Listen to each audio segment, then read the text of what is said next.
The wind came hard across the flats that September afternoon, kicking up dust devils that spun and died against the wooden storefronts of Clearwater Station. Caleb Rourke stood outside the trading post, hat pulled low, watching the eastern road like it owed him money. It didn't, but the woman on that stagecoach might. Not money exactly, more like answers, or at least a presence, someone to fill the silence that had grown so thick in his cabin he could practically chew it. Someone to make the territorial claims officer shut up about proving residency and maintaining a domestic establishment. The kind of bureaucratic horseshit that made a man consider mail-order marriage just to keep his land. Caleb spat into the dirt. 6 years since Appomattox, 4 since he'd claimed this piece of Wyoming scrub, and he still felt like he was fighting someone else's war. Just different rules now, different weapons. The stagecoach appeared first as a dark smudge against the pale horizon, then slowly materialized into something solid, dirty canvas sides, 6 laboring horses, wheels that squealed like dying animals. It pulled up in front of the station house in a cloud of alkali dust that made Caleb's eyes water. He didn't move, just watched. The driver climbed down first, bow-legged and cursing. Then the door opened. 3 passengers. A fat man in a bowler hat who immediately started complaining about the road. A skinny kid, maybe 15, who looked half dead from dysentery or fear. And then her, Eliza Whitmore. She wasn't what he expected. The letters, brief, formal things exchanged through the matrimonial agency, had said she was 26, educated, experienced in teaching. He'd pictured someone sturdy, practical, maybe a little plain the way women got when life had worn the softness off them. The woman who stepped down from that coach was none of those things. She was thin, too thin, like she'd been sick or hadn't eaten properly in weeks. Dark hair pulled back so tight it looked painful. Dress that had been nice once, maybe, but was now road-stained and wrinkled beyond repair. But it was her face that stopped him. She looked hunted. Not scared, exactly. Hunted. Like something had been chasing her for so long she'd forgotten what it felt like to stand still. Their eyes met across 20 feet of Wyoming dust, and Caleb felt something twist in his chest. Recognition, maybe. Or warning. She broke the look first, glancing down at the carpet bag the driver had tossed at her feet with more force than necessary. Her hands were shaking. Caleb pushed off from the trading post wall and walked over. His boots crunched in the gravel. She watched him come, and he saw her jaw tighten, like she was steeling herself for something. "Miss Whitmore?" "Yes." Her voice was steady, at least. Eastern accent, educated. "Mr. Rourke?" He nodded. Up close, he could see the shadows under her eyes, the way her dress hung loose on her frame. Could see the slight tremor in her hands that she was trying hard to hide. "You look different than your photograph," he said. It was the wrong thing to say. He knew it the second the words left his mouth. But hell, it was true. The daguerreotype she'd sent had shown a composed woman with soft features and calm eyes. This woman looked like she'd been pulled through a keyhole backward. Something flickered across her face. Anger, maybe, or shame. The photograph was taken 2 years ago, before... She stopped herself, swallowed. "I apologize for the deception. Wasn't calling it deception, just making an observation." "Of course." She looked away, toward the mountains that rose like broken teeth to the west. "I understand if you've changed your mind about the arrangement." Caleb studied her. Everything about this felt wrong. The agency had vouched for her. Good character, excellent references, seeking a fresh start in the territories. But standing here now, watching her hold herself together with what looked like pure stubbornness, he knew there was more to it. A smart man would thank her for coming, pay her stage fare back to Cheyenne, and find someone else. Someone without whatever shadow was dogging this woman's heels. "Got a wagon around back?" he heard himself say. "Ranch is 8 miles north. We can talk there." Relief flooded her face so fast and raw it was almost embarrassing to witness. "Thank you. Thank you. Don't thank me yet." He picked up her carpet bag. It was lighter than he expected. "You might change your own mind once you see the place." She followed him to the wagon without another word. The ride-out was silent except for the creak of wood and the steady plod of his horses. Caleb didn't push for conversation. He could feel the tension radiating off her like heat from a stove, and he figured she'd talk when she was ready. Or she wouldn't. Either way.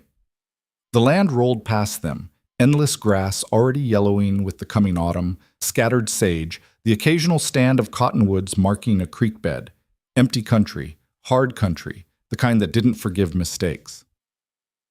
It's very... Eliza started, then trailed off. Empty? Open? She said carefully. I'm from Boston originally.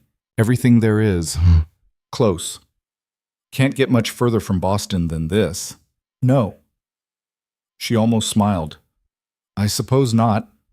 They hit a rough patch and she grabbed the wagon seat to steady herself. Caleb noticed her hands again, small, fine-boned, but with calluses he hadn't expected. Not fresh ones either. Old calluses, like she'd been doing hard work for a while. Didn't match with the schoolteacher story. You been teaching long, Shees? He asked, keeping his tone neutral. She went rigid. Several years, in various positions. That was a dodge if he'd ever heard one, but he let it slide. Whatever she was running from, he'd find out eventually. Small communities had a way of shaking secrets loose, whether you wanted them out or not. The ranch came into view about an hour before sunset, a collection of rough buildings clustered against a low ridge that offered some protection from the north wind. Main cabin, barn, couple of outbuildings that leaned like drunk men. Beyond that, maybe 200 head of cattle scattered across the near pasture and 3 horses in the corral. Not much, but it was his. This is it, Caleb said, pulling the wagon up in front of the cabin. Not fancy, but it's solid. Built most of it myself. Eliza climbed down before he could help her, looking around with an expression he couldn't read. Not disappointment exactly, more like calculation. How many acres? She asked. 640. Full section. Got water rights on Crow Creek, good grazing. Could run 500 head if I had the capital and the help. And you manage it alone? Got 2 hired men, live in the bunkhouse. They're out with the herd right now, won't be back till tomorrow. He grabbed her bag and headed for the cabin. Come on, I'll show you inside. The cabin was one large room with a sleeping loft and a kitchen area at one end. Clean, Caleb kept it that way, but sparse. Table, chairs, a cook stove, his bunk along the far wall. Window facing east to catch the morning light. Floor was packed earth covered with split logs he'd adzed flat himself. There's a well out back, he said, setting her bag down. Privy's past the barn. I usually eat with the hands, but we can... Mr. Rourke. She turned to face him, and he saw that hunted look was back. I need to tell you something before we go any further. Here it was, the truth, or some version of it. All right. She took a breath, squared her shoulders. The matrimonial agency. They don't know everything. About why I left Massachusetts. About what happened there. Figured as much. That seemed to surprise her. You did? Lady shows up looking like she's been running for her life, I tend to notice. He pulled out a chair, sat down. So what happened? She didn't sit. Stood there with her arms wrapped around herself like she was cold, even though the cabin was warm. I was teaching at a girls' academy, Beacon Hill Academy. Very prestigious, very... She paused, searching for words.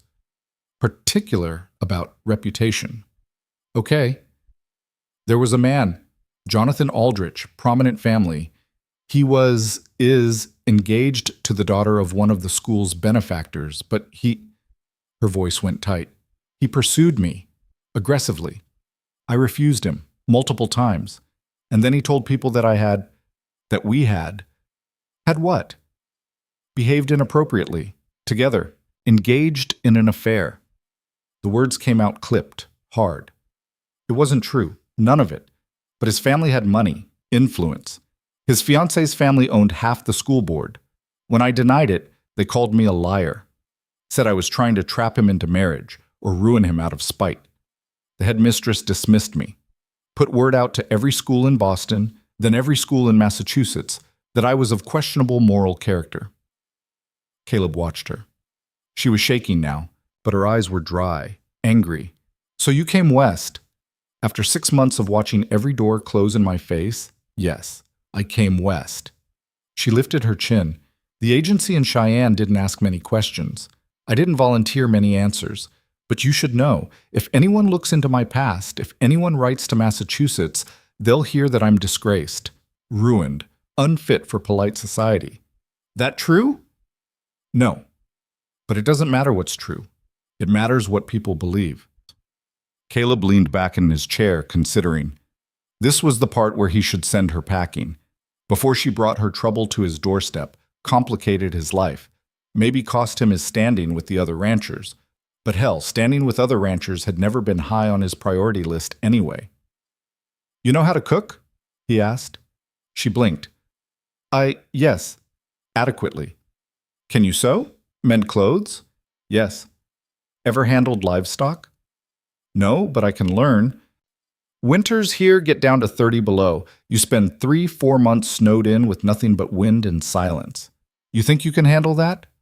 Mr. Rourke, I spent 6 months being destroyed by gossip and lies while people I thought were friends crossed the street to avoid me. I watched my entire life dissolve because a man I rejected decided my reputation was worth less than his pride. I can handle silence just fine. There was steel in her voice now. Under all that fear and exhaustion, she had spine. Caleb made his decision. Here's what I'm thinking, he said. We don't rush into anything. You stay here, help run the place, see if you can stand it. Give it a month. If it works, we go through with the marriage. Legal, binding, everything proper.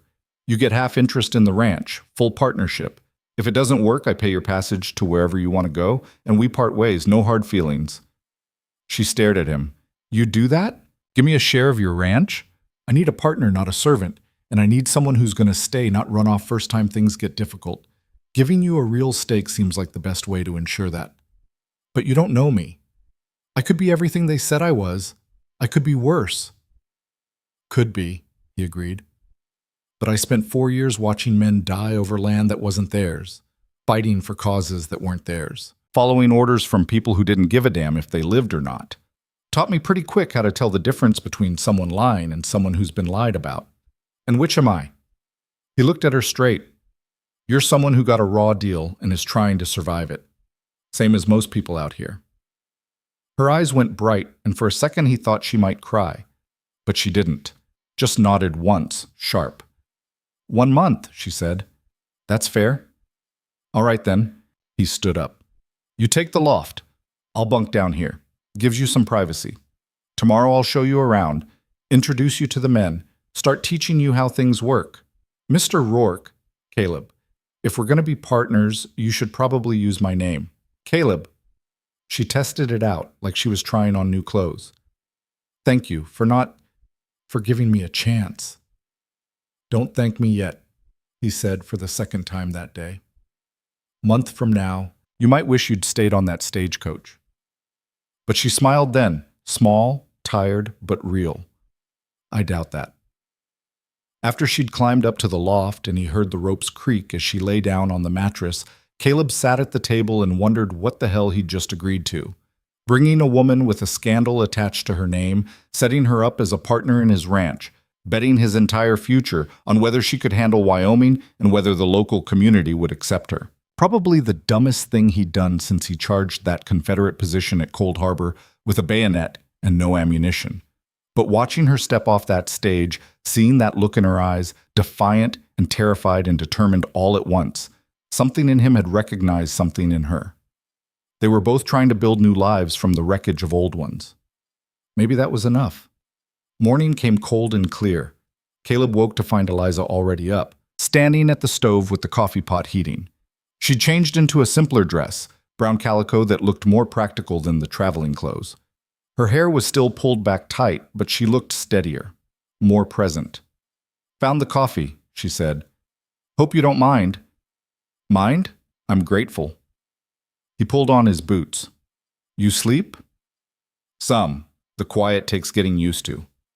Wait till winter, then you'll understand quiet. She poured him a cup, and they drank in companionable silence while the sun came up and turned the frost on the windows to gold. So what's first? She asked. What do I need to learn? Everything, he said, but we'll start with the basics, how to handle the chickens, milk the cow, feed the horses, work up from there.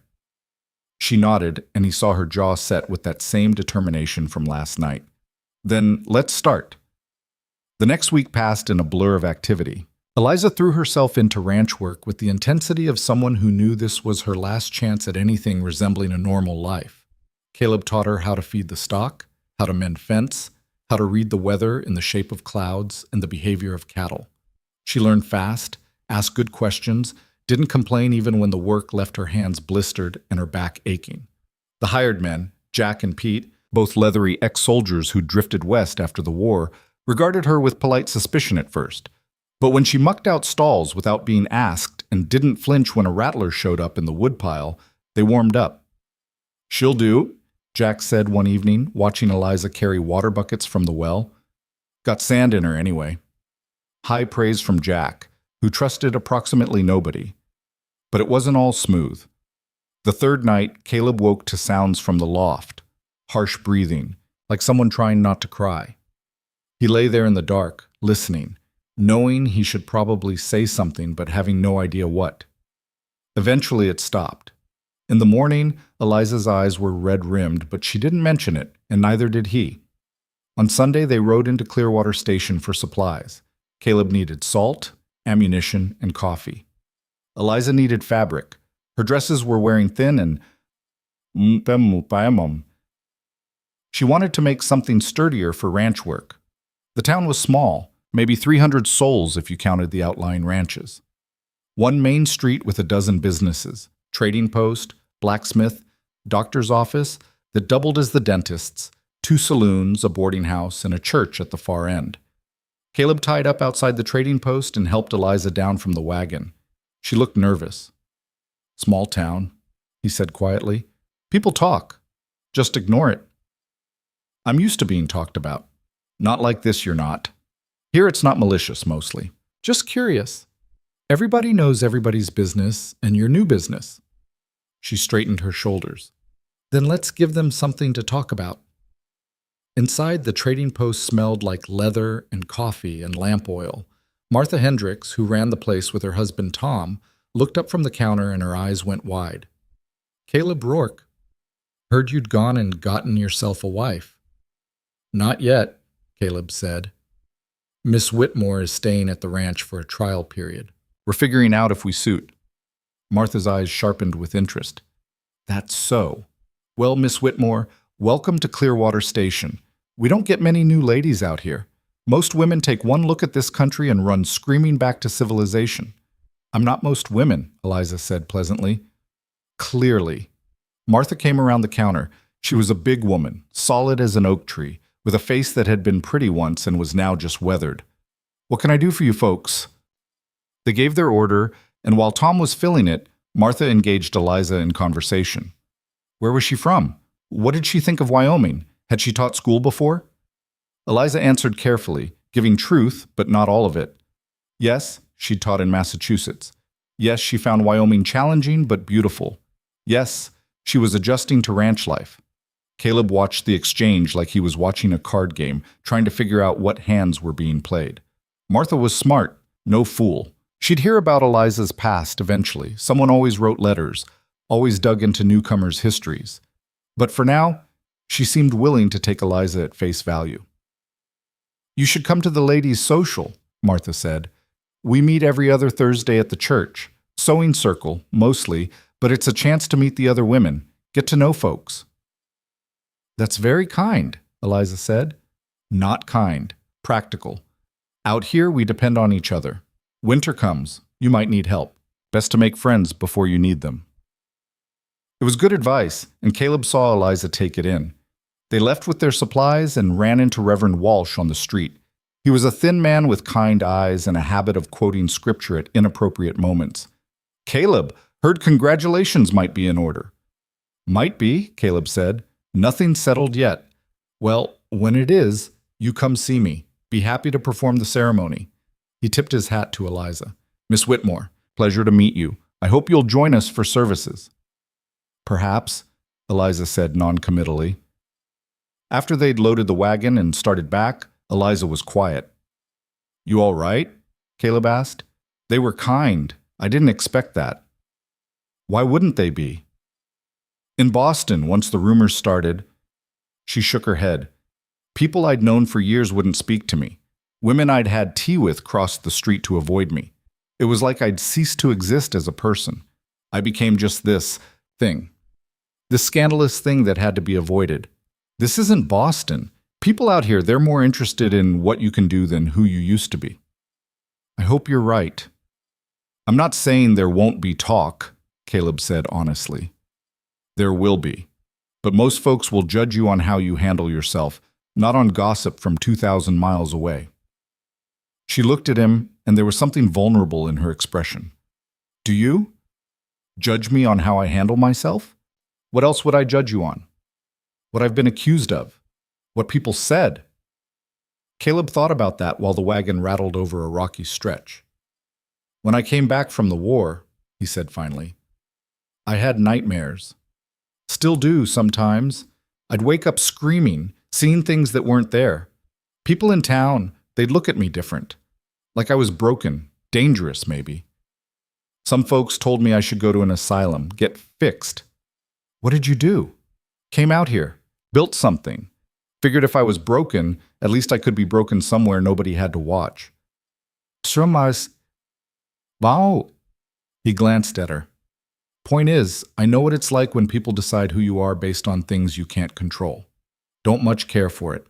So no, I don't judge you on what some bastard in Boston said about you. I judge you on whether you can look me in the eye, do honest work, and keep your word.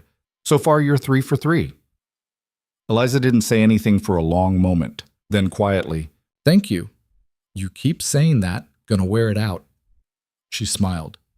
Then I'll find other words. The weeks rolled on. Eliza learned to ride, badly at first, then with increasing competence.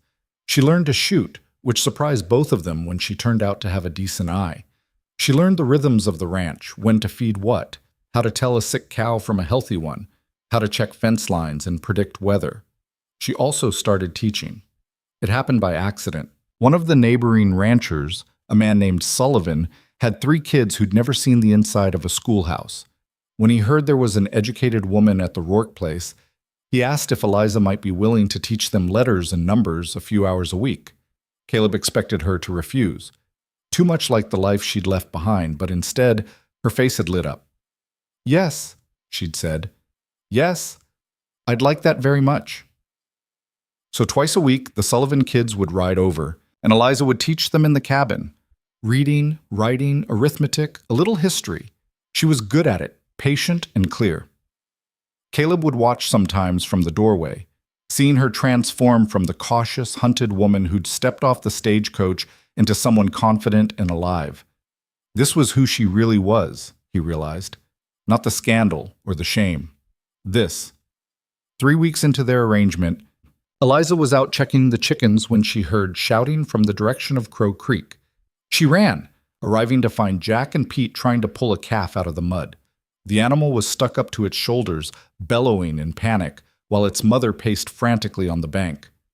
Rope broke, Jack said through gritted teeth. Can't get enough leverage. Eliza didn't hesitate. She waded in, mud sucking at her boots, and got on the other side of the calf. Together, the 3 of them heaved. The calf came free with a sound like a boot being pulled from mud, stumbled, and scrambled up the bank to its mother. Eliza stood there, covered head to toe in stinking creek mud, breathing hard. Pete started laughing first, then Jack, then Eliza, doubling over with it, the kind of laughter that came from relief and exhaustion and the sheer absurdity of standing in a creek in Wyoming covered in cow shit. When Caleb found them 20 minutes later, they were still laughing. Do I want to know? He asked. Probably not, Eliza said, wringing mud out of her skirt. But the calf is fine. That night, after she'd bathed in the copper tub they'd hauled into the cabin and changed into clean clothes, she sat at the table while Caleb made dinner. I've been thinking, she said. About? The month is almost up. Caleb's hand stilled over the pot. Yeah, I know. I want to stay, if the offer still stands. He turned to look at her. She met his eyes steadily, no hesitation. It stands, he said. You sure? This isn't an easy life, Eliza. It's not going to get easier. I'm sure. I'm more sure of this than I've been of anything in a long time. She folded her hands on the table. I like it here. I like the work. I like who I am when I'm doing it, and I think we work well together as partners. We do, Caleb agreed. He sat down across from her. All right then, we'll ride into town tomorrow, talk to Reverend Walsh, get it done proper. Just like that? Just like that. Unless you want something fancier? No. She shook her head quickly. No, simple is good. Simple is better. Simple it is. They sat there in the lamplight, and Caleb thought about how strange life was. A month ago, he'd been standing in the dust outside the trading post, watching a stranger step off a stagecoach. Now that stranger was about to become his wife, his partner, the person he'd be building this ranch with for the rest of his life. He should probably be more nervous about it, but he wasn't. One thing, Eliza said. What's that? When people ask about my past, and they will, what do we tell them? Caleb considered. The truth, that you taught in Massachusetts, came west for a fresh start. If they want more than that, they're being nosy and can go to hell. She smiled. That's very direct. I'm a direct man. I'm noticing that. The next morning, they rode to Clearwater Station under a sky so blue it hurt to look at. Eliza wore her best dress, the one she'd arrived in, cleaned and mended. Caleb had shaved and put on a clean shirt. They looked like what they were, two people about to make a serious decision with a minimum of fuss. Reverend Walsh was in his small office behind the church, working on Sunday's sermon. He looked up when they knocked, and his face broke into a smile. Ah, made your decision, have you? We have, Caleb said. Can you marry us today? Today? Well, I suppose... Yes, of course. Let me get my book. He rummaged around on his desk. Do you have witnesses? We'll find some, Caleb said. They found Martha and Tom Hendricks at the trading post, and the four of them walked to the church together.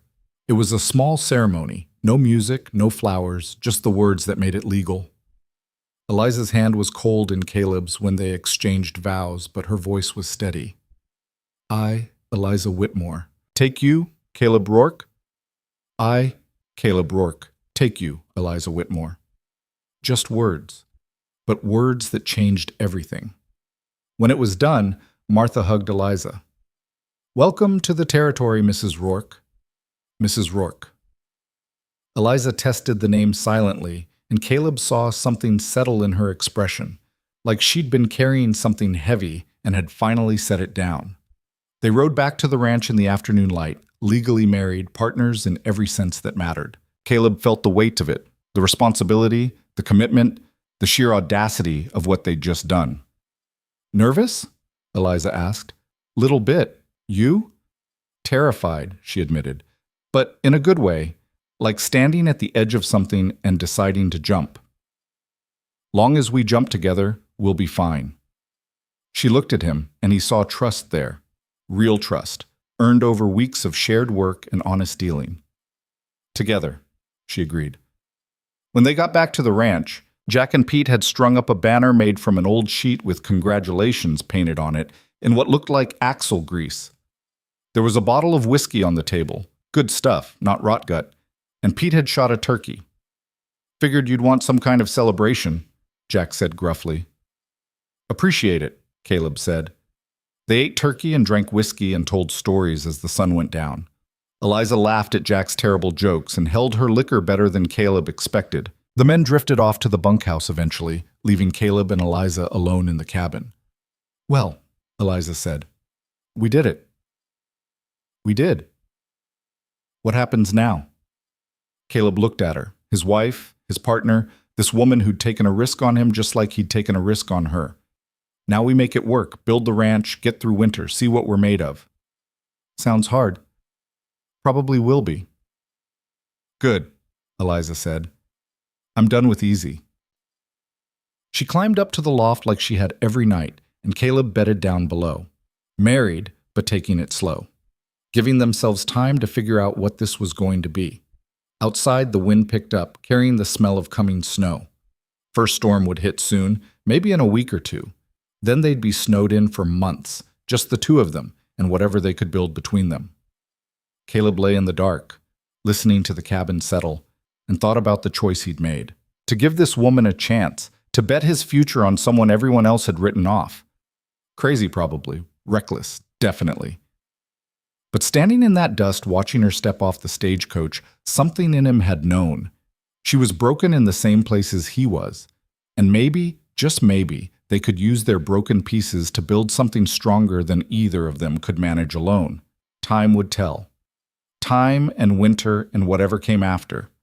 For now, they had a deal made in dust, a marriage made in good faith, and a ranch that needed building. It would have to be enough.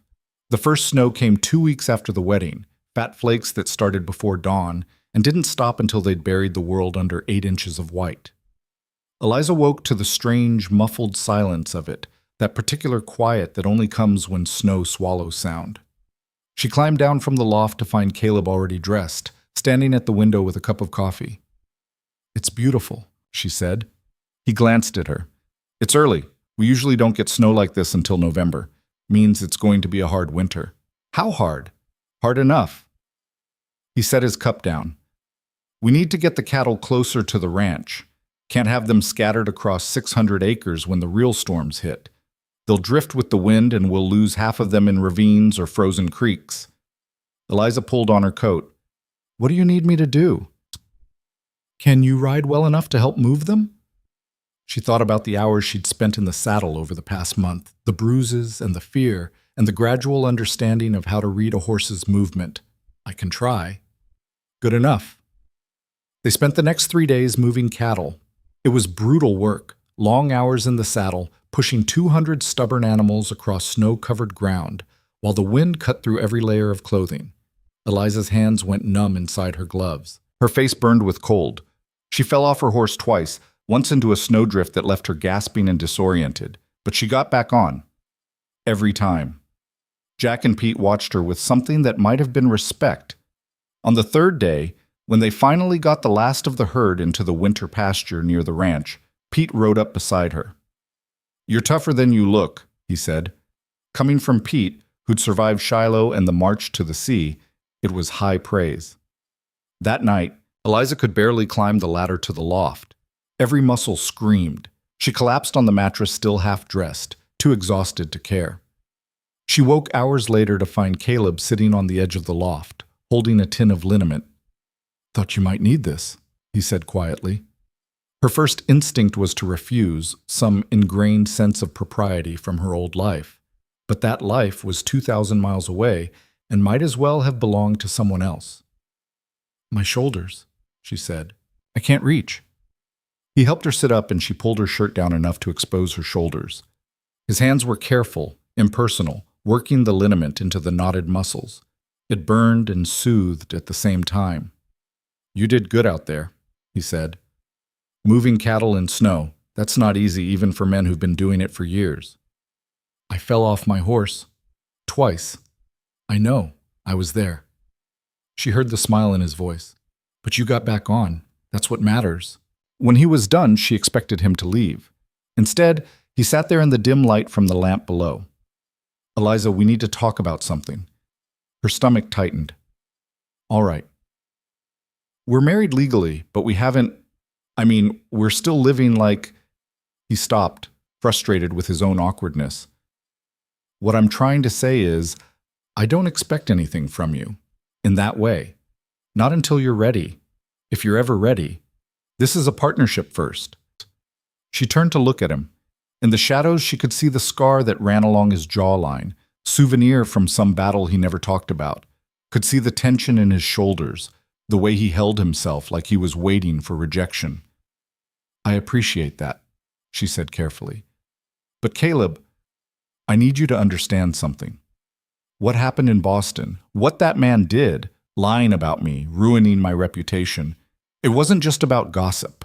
It was about power. He wanted to control me, and when he couldn't, he destroyed me instead, or tried to. I'm not him. I know that. But trust. That takes time." "I've got time," Caleb said simply. "We both do." After he climbed back down, Eliza lay in the dark and felt something unfamiliar stir in her chest. Safety, maybe. or the beginning of it. The next morning brought a letter. Jack had ridden into town for supplies and came back with mail. 3 letters for Caleb, all ranch business, and 1 for Eliza. She recognized the handwriting immediately. Her sister, Margaret. Eliza took the letter outside to read it, standing in the cold with her back against the barn wall. Margaret's words were careful, coded in the way they'd learned growing up in a house where their mother read all their correspondence. The family was well. Father's business was thriving. Margaret herself had become engaged to a banker's son, a suitable match that everyone approved of. And then, buried in the middle of the second page, "Mother asks after you constantly, though she will not say your name. I think she regrets how things ended, though she will never admit it. I miss you terribly. Please write and tell me you are well." Eliza folded the letter and stood there, watching her breath make clouds in the cold air. She'd left Boston with nothing. No money beyond what she'd saved, no references, no family support. Her mother had made that clear. If Eliza insisted on maintaining her innocence, on refusing to apologize for sins she hadn't committed, she was no longer welcome in their home. "You're making this harder than it needs to be," her mother had said. "Just apologize. Tell them you made a mistake. In a year or 2, this will all blow over." But Eliza couldn't do it. Couldn't stand in front of people and confess to something that never happened, just to make them comfortable. So she'd left instead. "Bad news?" She turned to find Caleb standing a few feet away, giving her space but clearly concerned. "My sister, she's getting married." "That's good, isn't it?" "It's safe," Eliza said. "She's doing everything right, marrying the right kind of man, staying in the right kind of society, everything I failed at." Caleb came closer. "You didn't fail. You refused to lie. That's not the same thing. Tell that to my mother. Your mother's not here, and she doesn't get a vote on your life anymore." Eliza looked at him, this man she'd known for barely 2 months, who seemed to understand things about her she hadn't said aloud. "Sometimes I wonder if I made the right choice. Coming here, marrying you. Maybe I should have just apologized, played their game, waited it out like my mother said." "You think that would have worked?" "Probably not. Men like Jonathan Aldrich, they don't forgive women who reject them. Even if I'd apologized, he would have found other ways to punish me." "So you saved yourself. Nothing wrong with that." She wanted to believe him, but the old voices were loud, her mother's disappointment, the headmistress's cold dismissal, the whispers that had followed her through Boston like smoke. "I'm going to write back to Margaret," she said. "Tell her I'm well, that I'm married, running a ranch." "She won't believe it." "Show her," Caleb said. "When spring comes, when we've got our feet under us, invite her to visit. Let her see for herself."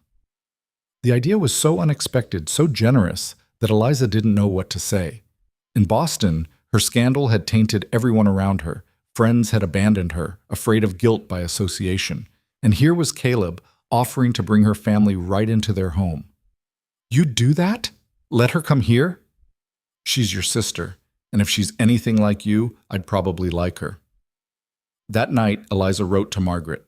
Not a long letter, just enough to say she was alive, married, learning to ranch in Wyoming, that she was, against all odds, happy. Or at least happier than she'd been in a long time. She didn't mention the nightmares that still woke her sometimes, the ones where she was back in Boston being torn apart by gossip. Didn't mention the way she still flinched when men spoke to her too familiarly, or how hard it was to accept kindness without waiting for the other shoe to drop. Some things Margaret didn't need to know. November brought more snow and the first real test of their partnership. One of the Sullivan kids, the youngest boy, showed up at the ranch on a half-frozen horse with news that his mother was sick. Bad sick, fever and chills, couldn't keep anything down. "Pa's out with the herd," the boy said, teeth chattering. "Becky's trying to take care of Ma, but she don't know what to do." Eliza looked at Caleb. He nodded. "Go," he said. "Take the wagon, take whatever supplies you need. I'll handle things here." The Sullivan place was 5 miles north, a rough cabin even smaller than theirs with 3 kids and 2 adults somehow making it work. Eliza found Mrs. Sullivan in bed, burning with fever, while her 12-year-old daughter tried to manage the house and 2 younger brothers. Eliza had nursed her fair share of sick girls at the academy, influenza, pneumonia, the usual childhood diseases. She knew fever, knew the thin line between illness that would pass and illness that would kill. Mrs. Sullivan was close to that line. "Becky, I need you to keep the fire going and boil water," Eliza said, rolling up her sleeves. "Tommy, you and your brother need to stay out of this room unless I call you. Understood?" The kids nodded, wide-eyed. For 3 days, Eliza barely left Mrs. Sullivan's side. She forced water and weak broth into the woman, changed sweat-soaked sheets, kept the fever down with cool cloths. The second night was the worst. Mrs. Sullivan's temperature spiked so high she became delirious, thrashing and calling for people who weren't there. Eliza held her down and prayed to whatever was listening that she wasn't about to watch a woman die. Dawn broke on the third day, and the fever finally broke with it. Mrs. Sullivan's eyes opened, clear for the first time in days. Mrs. Rourke?" "Right here," Eliza said, exhausted. "How do you feel?" "Like I've been trampled by horses, but alive." She tried to sit up, failed. "The children?" "Fine. Becky's been a tremendous help. You've raised her well." "Tom? My husband?" "Still out with the herd. The boys sent word. He should be back soon." Mrs. Sullivan's eyes filled with tears. "You saved my life.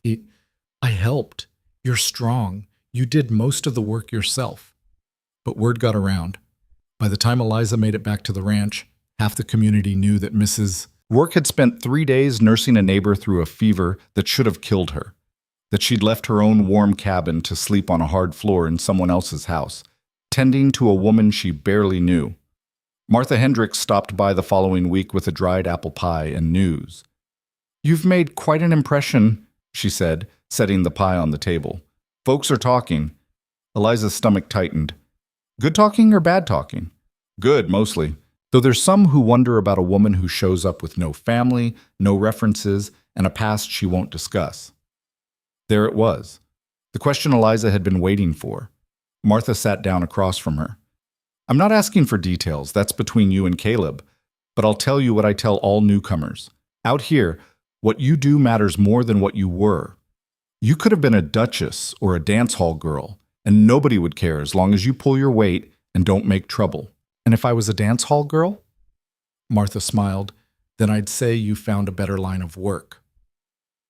After she left, Eliza stood at the window and watched the snow fall. She'd spent so much time in Boston worried about reputation, about what people thought, about maintaining appearances. And here was Martha Hendricks, practical as a hammer, telling her none of it mattered. It was liberating and terrifying in equal measure. Caleb found her there when he came in from checking the stock. "You all right?" "Martha says people are talking about me." "People always talk. Doesn't mean anything." It meant everything in Boston. He hung up his coat, brushed snow from his hair. "This isn't Boston. You keep forgetting that." "Hard to forget when it's the only reference point I have." Caleb came to stand beside her. Outside, the wind was picking up, driving the snow horizontal. "You know what I think? I think you're so used to being judged that you don't know how to stop judging yourself. You made a mistake. Not the one they accused you of, but a different one. You trusted the wrong people. Believed the world was fair. That's not a sin, Eliza. That's just being human." She looked at him. "When did you get so wise?" "I'm not wise. I'm just tired of watching you punish yourself for other people's failures." That night, they sat by the fire, and Caleb told her about the war. Not the battles, he never talked about those, but the aftermath. The way he'd come back to Ohio to find his parents dead from influenza, his family farm sold for taxes, everything he'd fought for just gone. "I was angry for a long time," he said. "Felt like the world owed me something, like I'd paid my dues and deserved better. Then I realized the world doesn't owe anybody anything. You want something, you build it yourself." "Is that why you came to Wyoming?" "Partly. Also couldn't stand Ohio anymore. Too many ghosts." He stared into the fire. "Out here, I could start fresh. Be somebody new. Or at least try." "And has it worked?" He looked at her. "Starting to." December came in hard and mean, with temperatures that dropped so low the water in the well froze and they had to melt snow for drinking. The cattle huddled together in the lee of the ridge, their breath freezing in clouds around their heads. Jack and Pete took turns riding out every few hours to make sure none of them had wandered off or gotten stuck in drifts. Eliza learned to love the quiet of winter, the way the world contracted to just the ranch, the animals, the work of staying alive. In Boston, she'd always been surrounded by people, students, teachers, society events, church gatherings, the constant noise of civilization. Here, she could hear herself think. She spent the long evenings reading by firelight, working her way through Caleb's small collection of books. He had eclectic taste, Shakespeare and Whitman, alongside farm manuals and books on animal husbandry. She read them all, sometimes aloud when he was doing paperwork at the table. "You've got a good voice for reading," he said one night. "I used to read to my students, the younger girls especially. They love stories." "You miss it? Teaching?" she considered.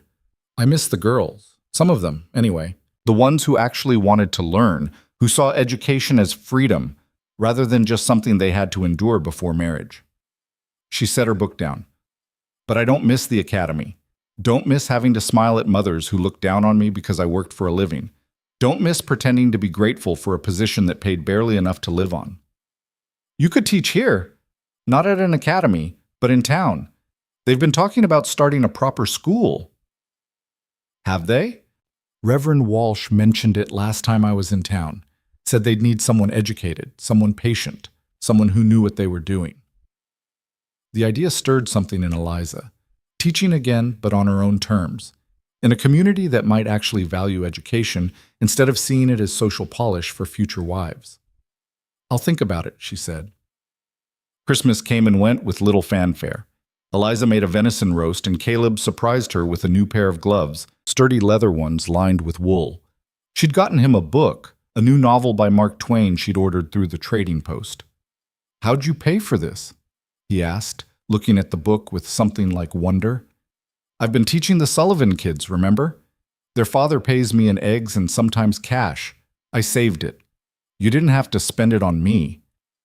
"I wanted to."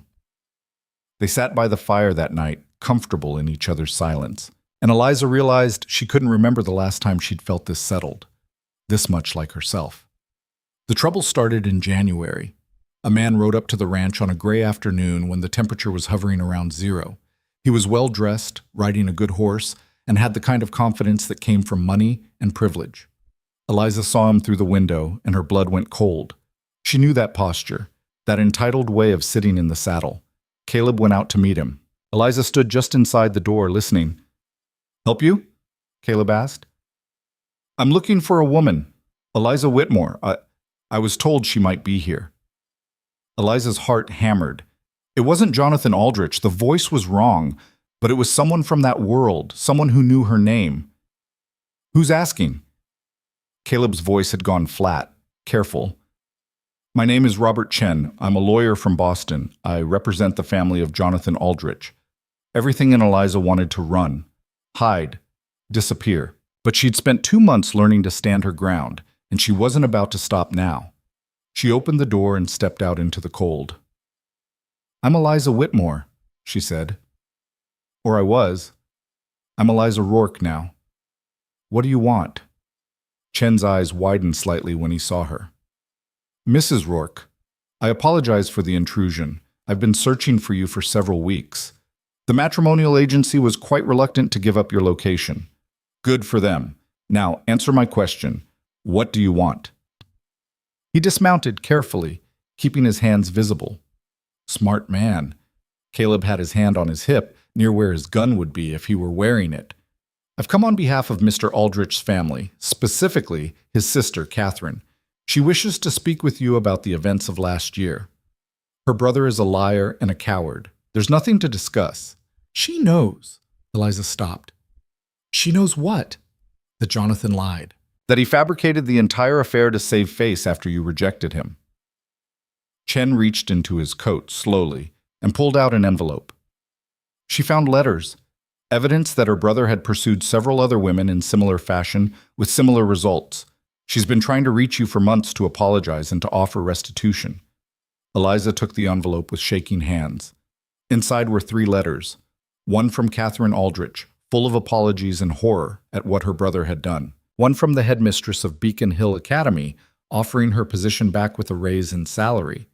and one from an attorney representing Catherine, offering a substantial financial settlement if Eliza would sign an agreement not to pursue legal action.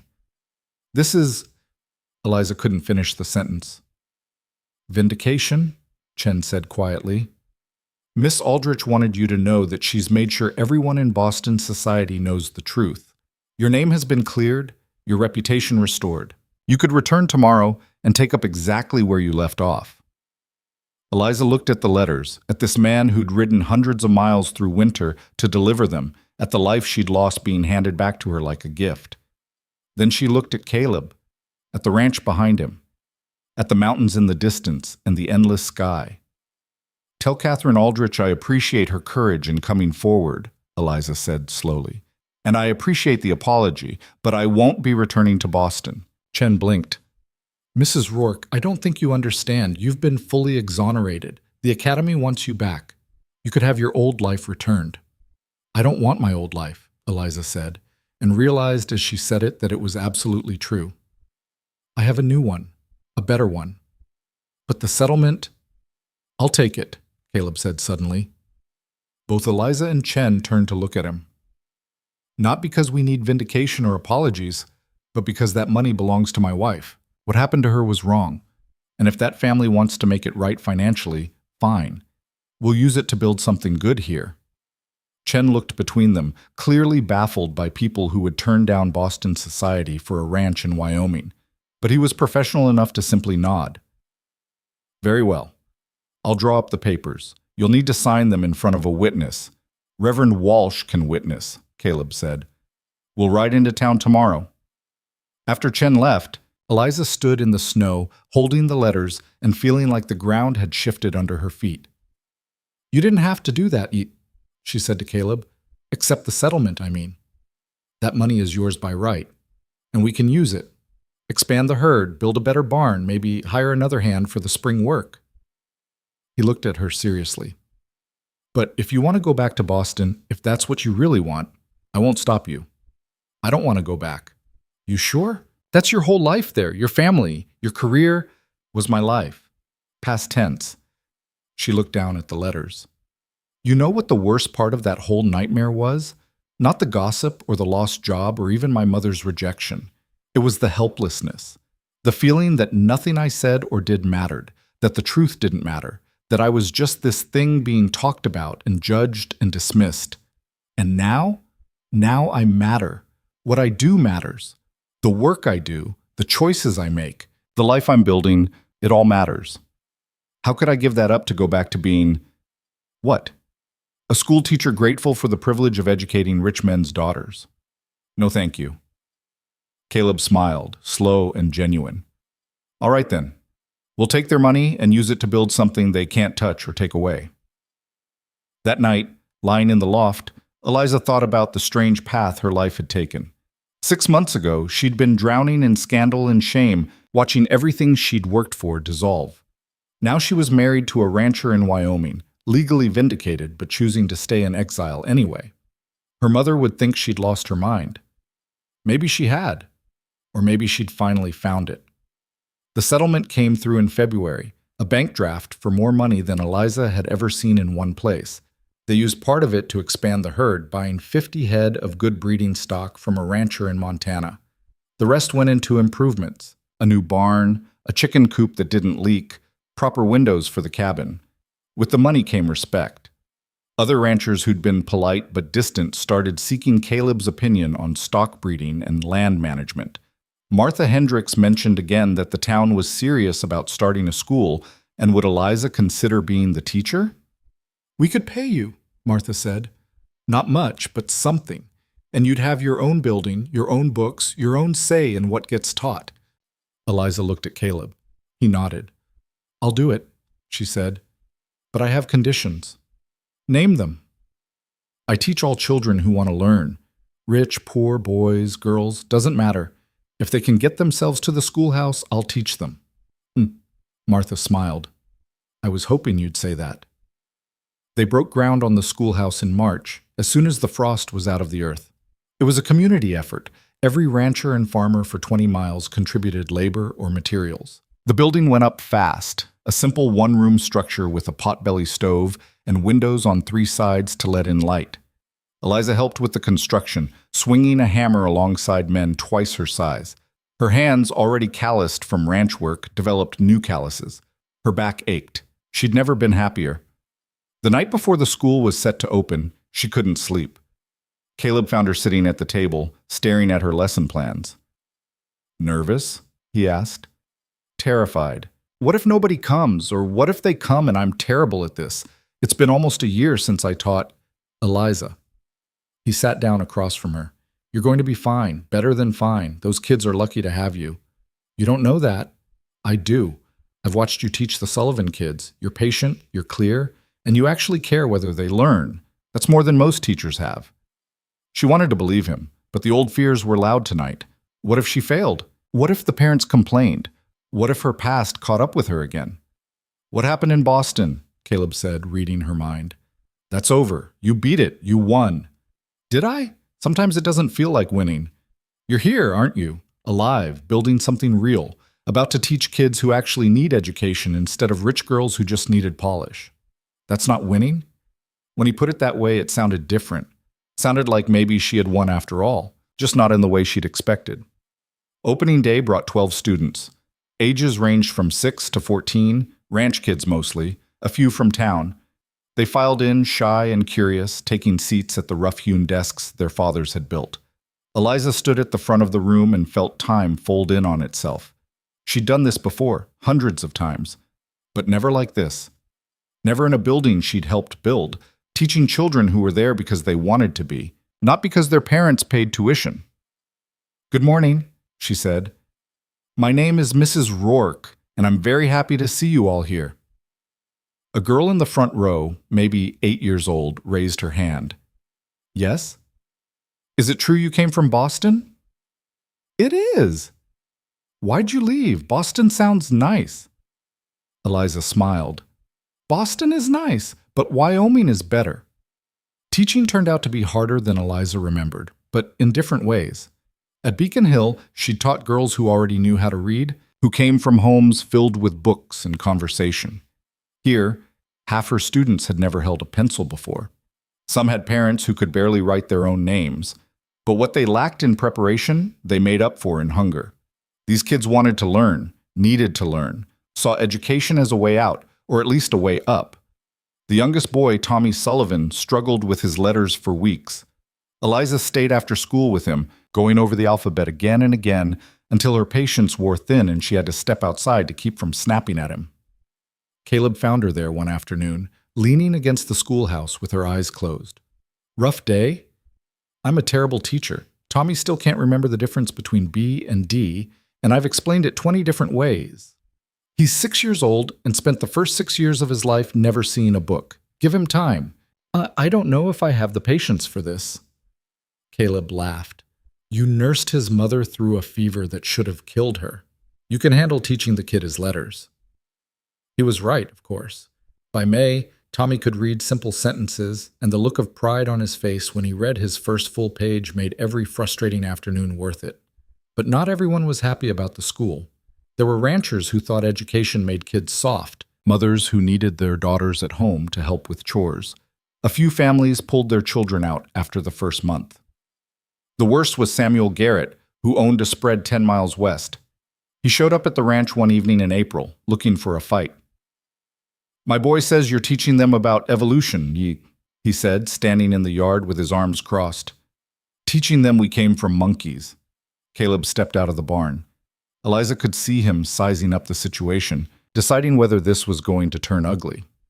"I'm teaching them basic science," Eliza said carefully. "Biology, geology, natural history. If that conflicts with your beliefs, damn right it conflicts. I didn't send my boy to school to have his head filled with blasphemy." "Then don't send him," Eliza said, her patience snapping. "Pull him out. Let him grow up ignorant if that's what you prefer. But don't come to my school and tell me what I can and can't teach." Garrett's face went red. "You got a mouth on you, woman. And you've got a brain you're apparently not using," Eliza shot back.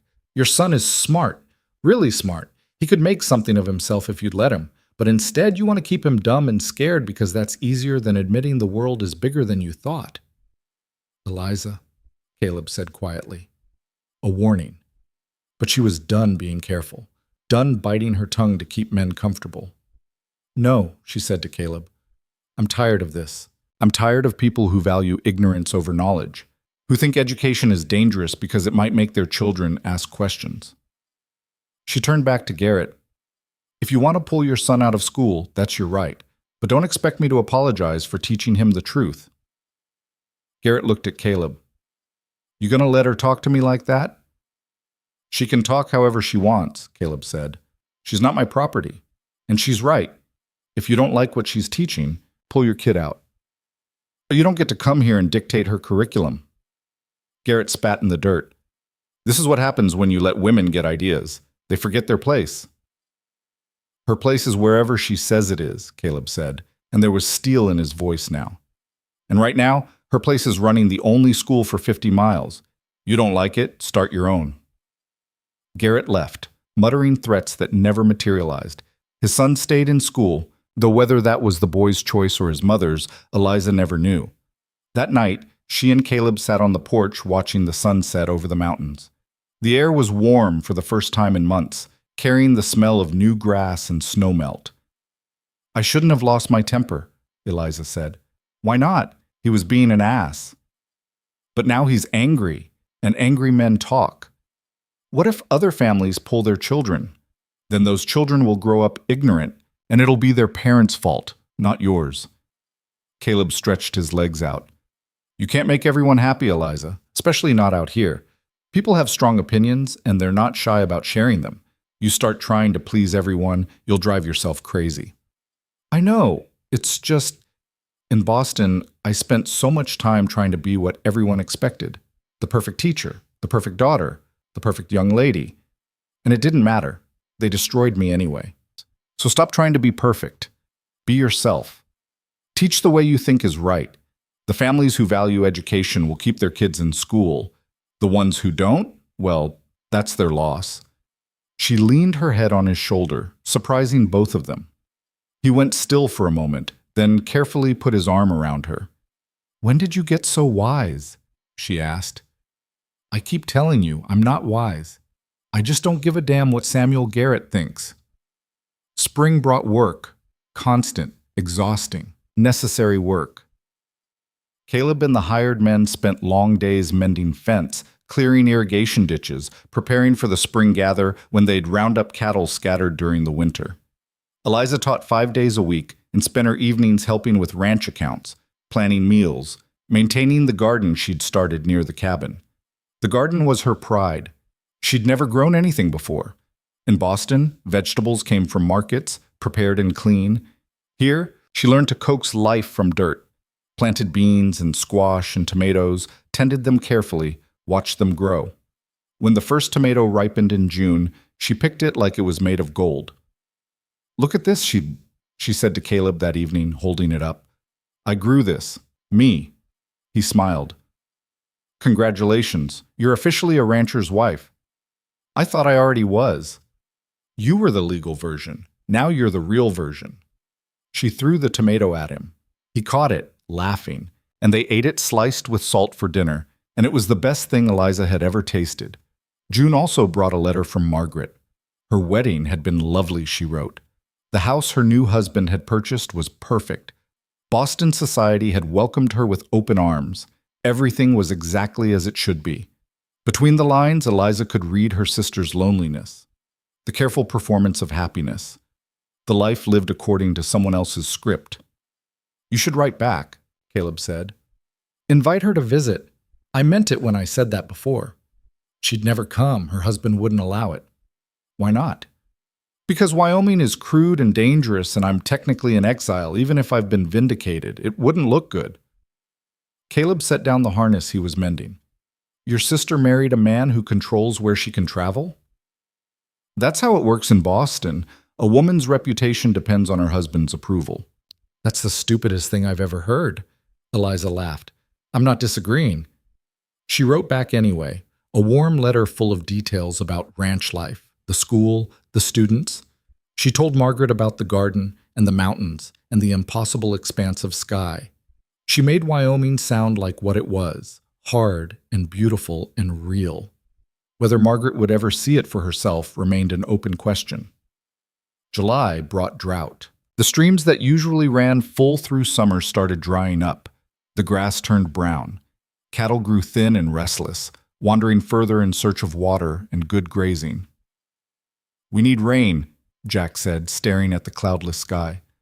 "Another month of this, and we're in trouble." They weren't the only ones struggling. Other ranches started losing stock to dehydration and heat. The smaller operations, the ones without good water rights, were hit hardest.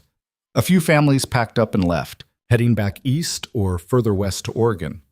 Caleb spent long hours riding the fence lines, checking water sources, moving cattle to whatever patches of decent grass remained. He came home exhausted, sunburned, frustrated. "We might lose 20 head, he said one night. "Maybe more if it doesn't rain soon." "What can we do?"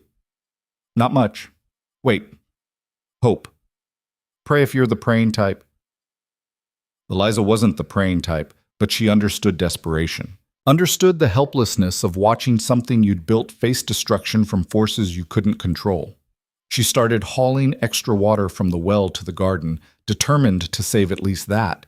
The tomatoes, the beans, the squash, they were small victories in a season of losses, and she needed them. The other women noticed. Martha Hendricks stopped by one afternoon and found Eliza carrying buckets from the well, sweat soaking through her dress. "You're going to work yourself to death," Martha said. "Better than watching everything die." "It's a garden, Eliza. You can plant another one next year." "It's not about the garden." Eliza set the buckets down, breathing hard. "It's about having something I can control, something I can actually do.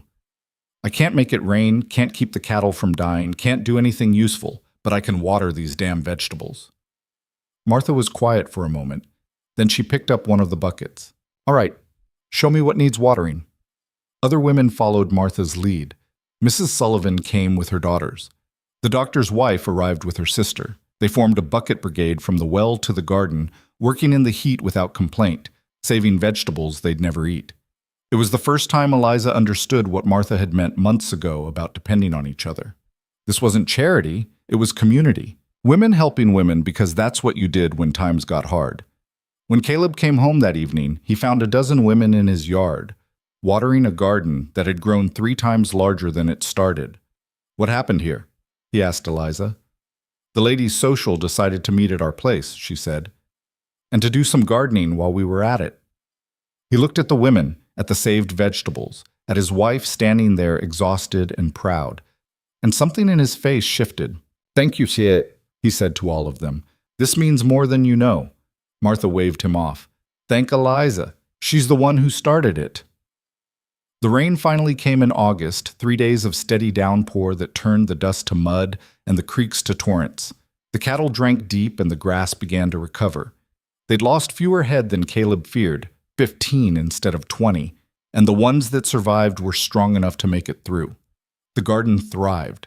By late August, Eliza was giving away vegetables to anyone who wanted them, filling baskets with tomatoes and beans and squash. The women who'd helped save it got first pick, and they took the produce with gratitude. "You're going to be canning all winter," Caleb said, watching her load another basket for the Sullivan family. "Good. Gives me something to do when I'm not teaching." He came up behind her, close enough that she could feel the heat from his body. They'd been dancing around each other for months now, careful and polite. Partners in every way except the one that mattered. "Eliza," he said quietly. She turned. He was looking at her the way he'd been looking at her for weeks, like he wanted something but was afraid to ask for it. "I know we agreed to take things slow," he said, "and I meant that. I still mean it. But I need you to know, this isn't just a business arrangement for me anymore, hasn't been for a while." Her heart hammered. "What is it then?" "I don't know what to call it. Partnership, maybe. Friendship." He paused. "Something more, if you want it to be." She thought about the nights they'd spent talking by the fire, the easy way they'd learned to work together, the 100 small kindnesses that had built between them. Thought about how safe she felt with him. How known. I want it to be, she said. He kissed her then, careful and sweet, and Eliza felt something in her chest unlock. Not love, not yet, but the beginning of it, the possibility. That night, she didn't climb up to the loft. She stayed below, in Caleb's bed, and they learned each other slowly. No rush, no performance, just two people figuring out how to be close after so long being alone. In the morning, she woke to find him watching her. "What?" she asked. "Nothing. Just, I'm glad you stayed, that you didn't go back to Boston." "Me too." Fall arrived with its usual chaos of work. The cattle needed to be gathered, sorted, the calves branded and weaned. Hay had to be cut and stored for winter. Repairs needed to be made before the snow came. Eliza helped where she could, working alongside Caleb and the hired men, her hands growing harder with each passing day.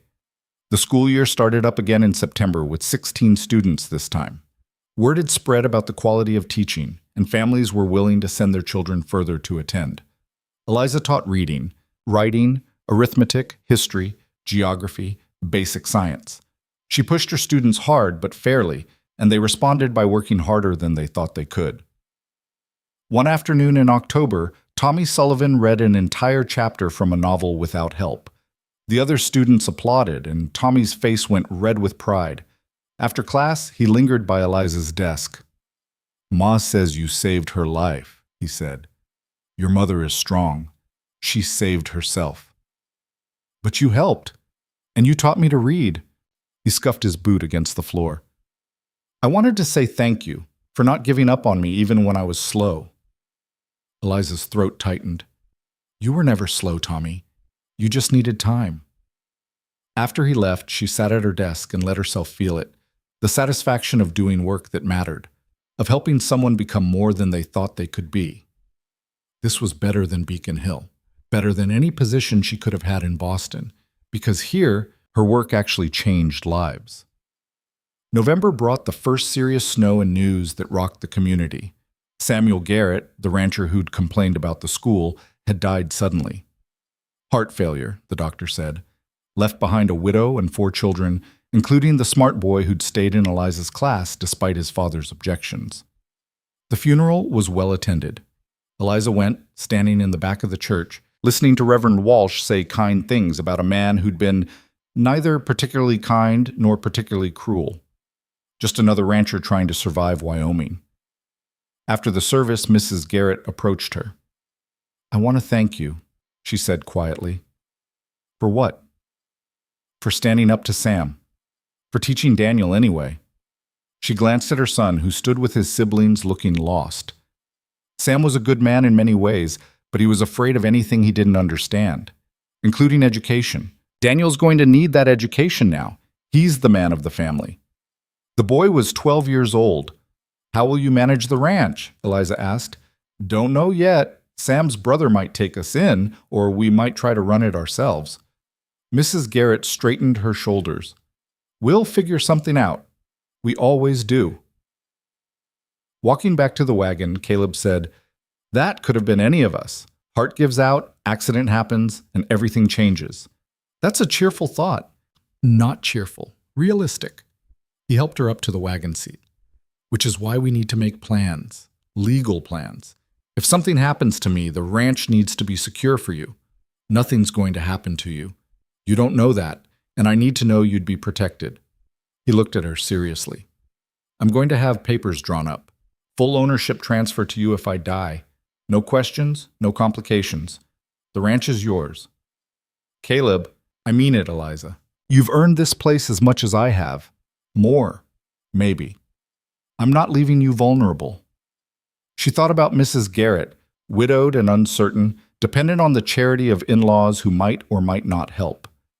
Thought about how precarious women's positions were, how quickly security could evaporate. "All right," she said. "Thank you." Nothing to thank me for. It's just practical. But it was more than practical. It was trust. It was commitment. It was Caleb saying, in the only way he knew how, that he saw her as an equal partner in every sense. Winter set in hard and cold. The ranch settled into its familiar rhythm, feeding cattle, breaking ice on water troughs, keeping the fires burning. Eliza taught school 4 days a week, canceling on the fifth when the weather was too dangerous for students to travel. The evenings grew longer, darker. She and Caleb spent them reading, talking, planning for spring. They decided to expand the operation, buy more land if any became available, maybe hire a permanent hand instead of just seasonal help. "We could build a bigger house," Caleb said one night. "Something with separate rooms, a real kitchen. Maybe a room for guests if your sister ever decides to visit." "That would be nice." "Or a nursery," he said carefully, "if that's something you want." Eliza set down her book. They hadn't talked about children, hadn't even approached the subject. She wasn't sure how she felt about it. "I don't know if I'd be a good mother," she said honestly. "Why not?" "Because I had a terrible example. My mother was cold, critical, more concerned with appearances than with actually raising her daughters. I'm afraid I'd be like her." "You're nothing like her," Caleb said firmly. "Look at how you are with your students. Patient, kind, demanding, but fair. That's what good parenting looks like. Teaching isn't the same as motherhood. It's closer than you think." She thought about it over the next few weeks, watching the way mothers interacted with their children at school, seeing the balance between affection and discipline, protection and independence. Thought about whether she had the capacity for that kind of love. The answer came in December, sudden and certain and terrifying. She'd been feeling off for a few days, nauseous in the mornings, exhausted by evening. She blamed it on winter illness, the endless gray days, too much time indoors. But when she missed her monthly cycle, the truth became unavoidable. She was pregnant. Eliza sat in the loft, hand on her belly, feeling the weight of it. A child. Growing inside her. A whole new person who would depend on her for everything. The fear was immediate and overwhelming. What if she failed? What if she was a terrible mother? What if something went wrong with the pregnancy, with the birth?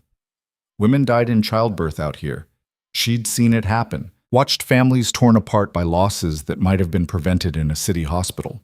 But underneath the fear was something else, something unexpected.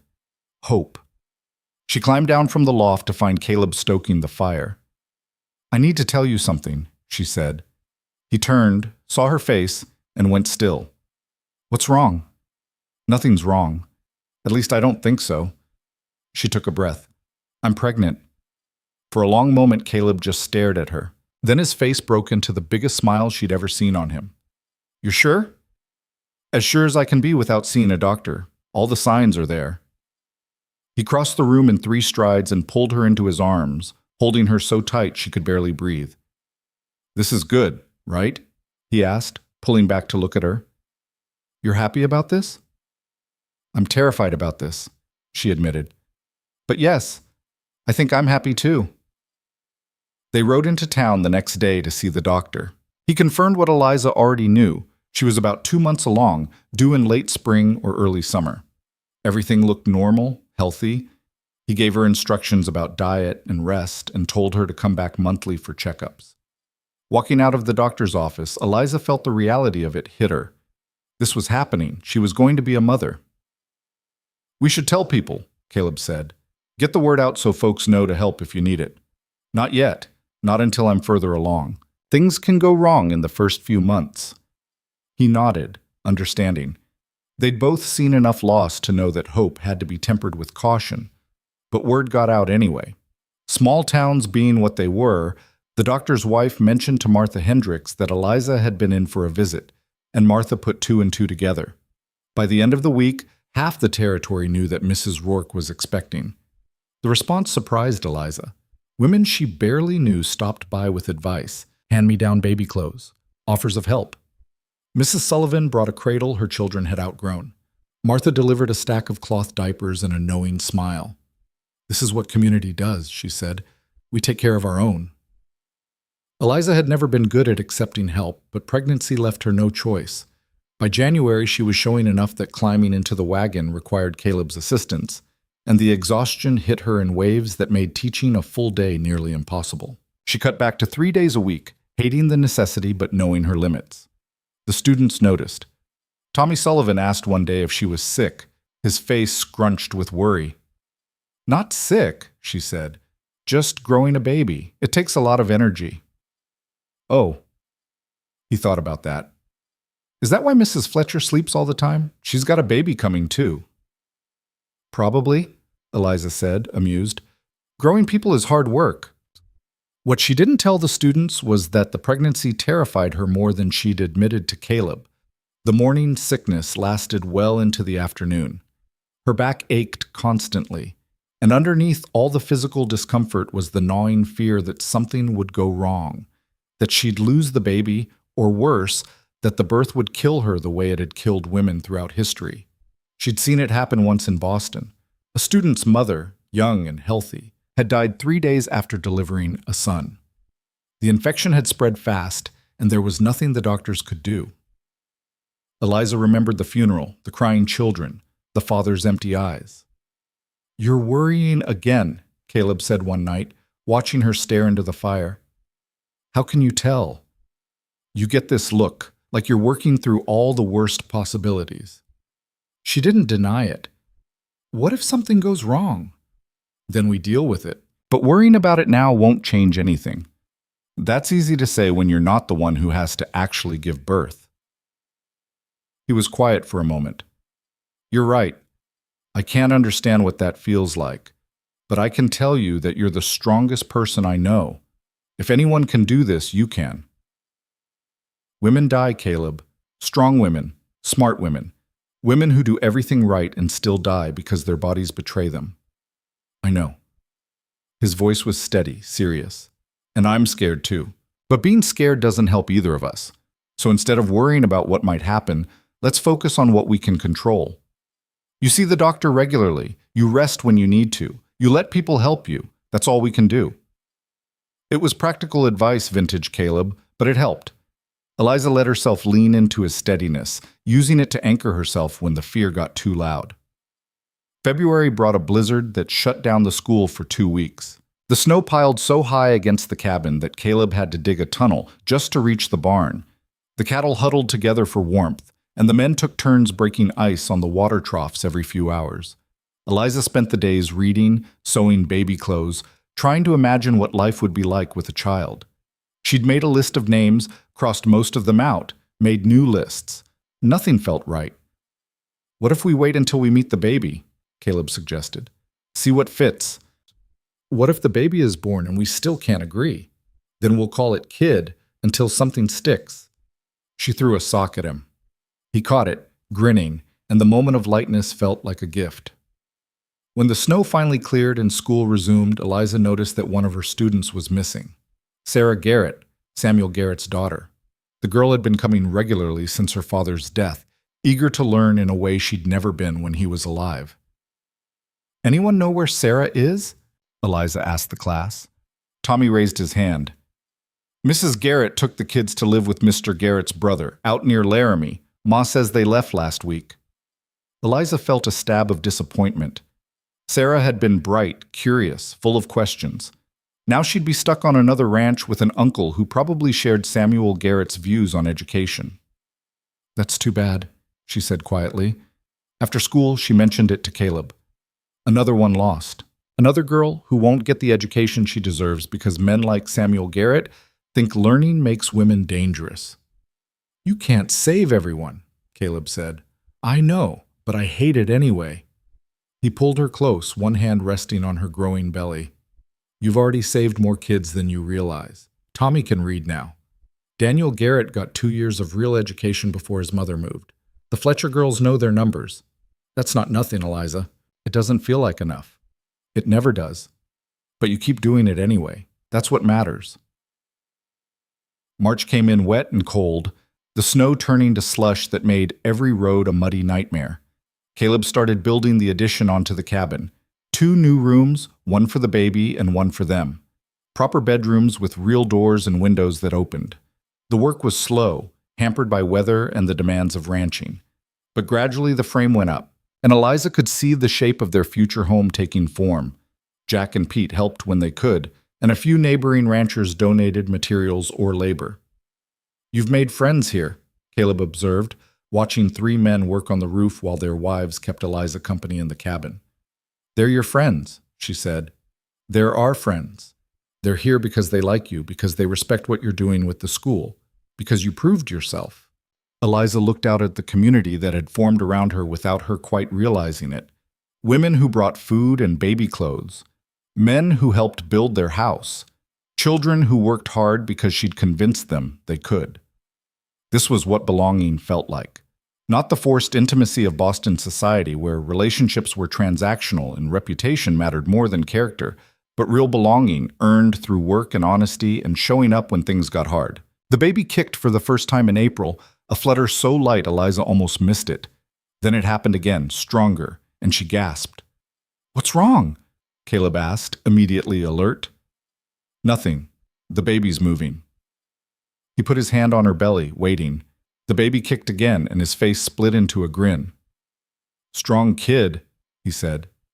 "Takes after its mother," Eliza replied, and meant it.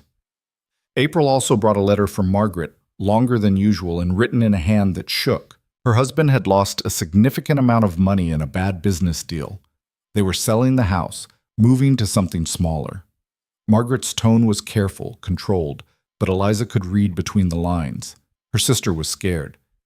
"I should send her money," Eliza said. "From the settlement. She's my sister." Caleb considered. "How much do you trust her husband?" "I don't know him well enough to say." "Then be careful.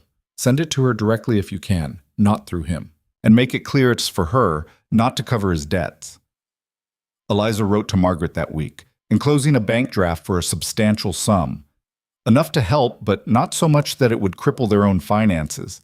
She worded the letter carefully, making it clear the money was a gift for Margaret personally, not a loan to be repaid or funds to bail out her husband. Margaret's response came 3 weeks later, tear-stained and grateful. The money had allowed her to keep some independence, to have something of her own in case things got worse. She wrote about how trapped she felt, how her husband made all decisions without consulting her, how different her life was from the dreams she'd had as a girl.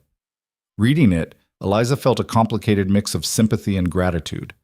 Sympathy for Margaret's situation, but gratitude that she'd escaped a similar fate. If things had gone differently in Boston, if she'd swallowed her pride and married some suitable man to restore her reputation, she might have ended up just as trapped. "Your sister sounds miserable, Caleb said when Eliza read him excerpts. "She is. But she made her choices, just like I made mine. You think she regrets them?" "I think she's realizing there are different kinds of ruin. She avoided the scandal, kept her reputation intact, married well, but she's trapped in a marriage to a man who sees her as property. I lost my reputation, but gained my freedom. I'm not sure which of us got the better deal." Caleb was quiet for a moment. "You did, no question." By May, Eliza was too pregnant to ride comfortably or stand for long periods. She stopped teaching, turning the school over to a young woman from town who'd been helping as an assistant. It felt like giving up, like admitting defeat, but her body gave her no choice. The baby was due in June, and every day felt like a countdown. Eliza's back ached constantly.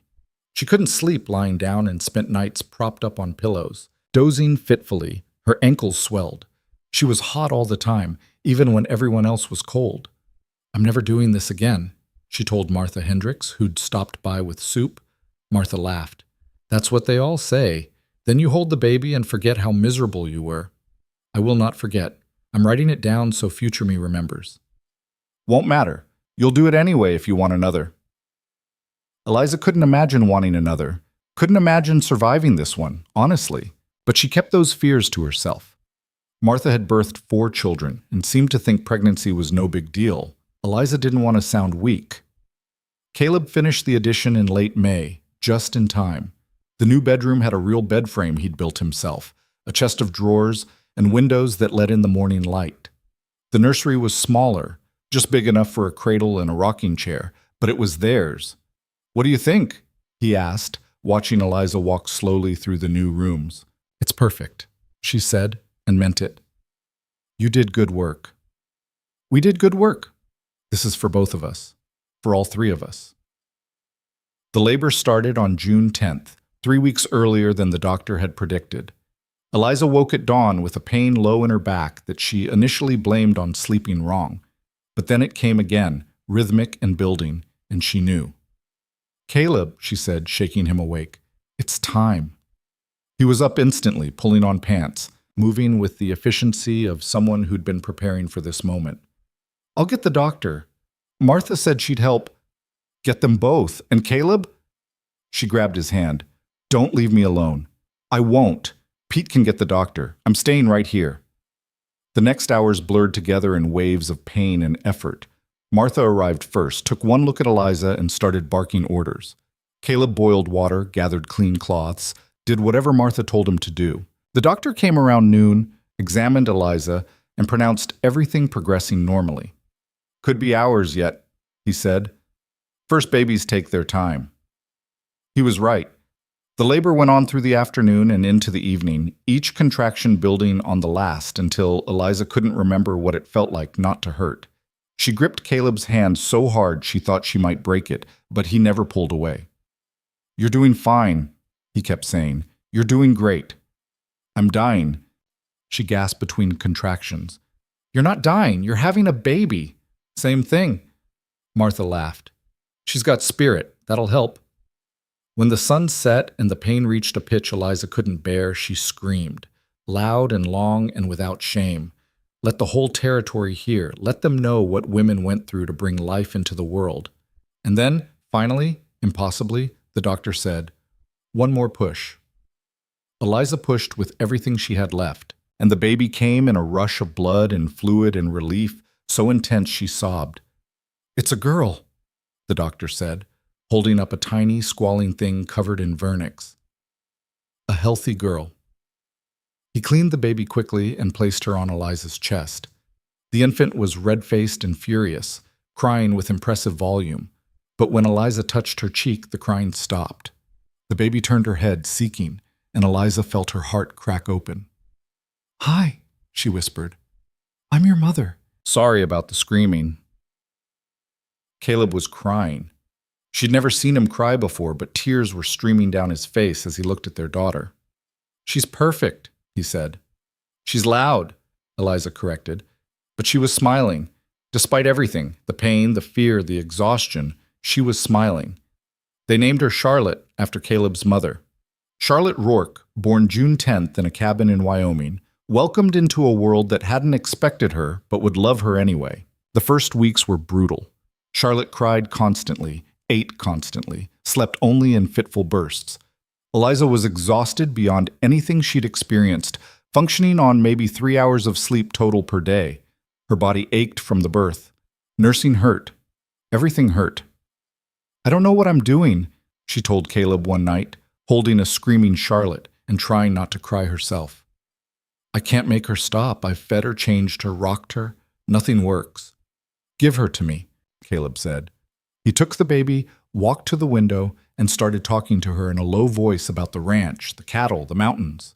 Charlotte quieted almost immediately, looking up at him with wide, unfocused eyes. "How did you do that?"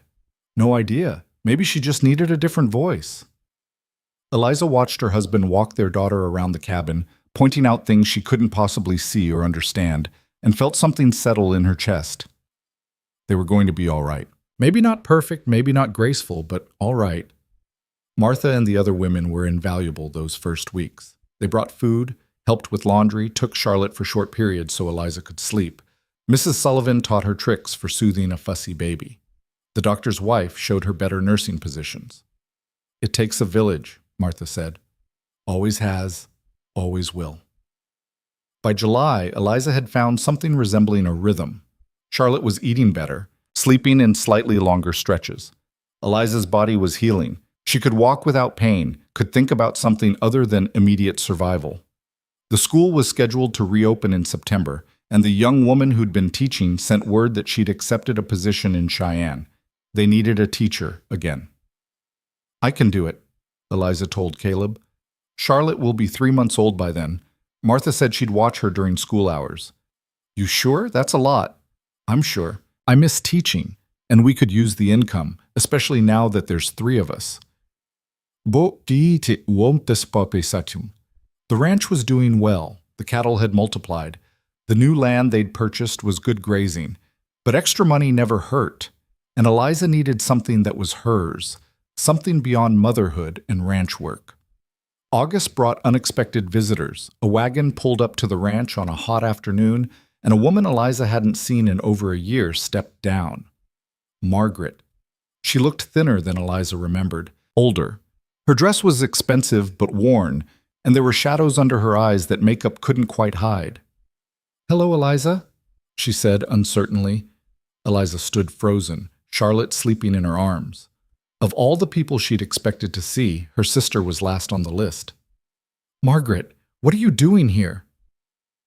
"I left him, my husband. The marriage is over." Margaret's voice shook. "I didn't know where else to go. I know I have no right to ask, but—" "Come inside," Eliza said, cutting her off. "We'll talk." Over tea, Margaret told the whole story. Her husband's debts had grown worse. He'd started drinking, gambling, making increasingly desperate business decisions. When she'd questioned him, he'd struck her. Just once, but it was enough. "I took what money I had, including what you sent me, and left," Margaret said. "Got on a train and just kept going until I reached Wyoming. I didn't plan it, I couldn't stay." Eliza looked at her sister, seeing the fear and shame she knew too well. Seeing herself 2 years ago, stepping off a stagecoach with nothing but a carpet bag and hope. "You can stay," she said, "as long as you need. I don't want to be a burden. You're not. You're family." Caleb came in from the barn and took the situation in at a glance. "You must be Margaret," he said, extending his hand. "Welcome. We've got plenty of room." Margaret stared at him, then at Eliza, then at the baby, then around the cabin with its rough-hewn walls and simple furnishings. "This is so different from what I imagined." "Different bad or different good?" Eliza asked. "Just different." Margaret's eyes filled with tears. "I'm sorry for everything, for not defending you in Boston, for not believing you, for choosing safety over loyalty. I was a coward." "You were scared? There's a difference." "Is there? You weren't a coward. You told the truth even when it cost you everything." Eliza shifted Charlotte to her other arm. "And look where it got me. Exiled to Wyoming, married to a rancher, teaching in a one-room schoolhouse, living in a cabin I helped build with my own hands." She smiled. "Best decision I ever made." Margaret laughed through her tears. "You're happy. Actually happy." "Most days, yes. It's not perfect. Nothing is. But it's mine. I chose this. That makes all the difference." That evening, they set up a bed for Margaret in the main room. Charlotte woke crying around midnight, and Eliza stumbled out to feed her, exhausted. She found Margaret sitting at the table, unable to sleep. "I forgot how loud babies are," Margaret said. "She's getting better. You should have heard her a month ago." Margaret watched Eliza nurse Charlotte, something like wonder on her face. "You're good at this. Motherhood. I'm surviving it. That's not the same thing. It's more than I could do. You don't know that. You've never tried." They sat in the quiet darkness, sisters separated by years and choices, but connected by blood and now by shared experience, both of them refugees from the lives they'd been expected to lead. "What will you do?" Eliza asked. "Long term?" "I don't know. I have some money left. Maybe I could find work in town, or—" Margaret hesitated. "The school. You said you need help. Could I assist? I'm not trained as a teacher, but I'm educated. I could learn."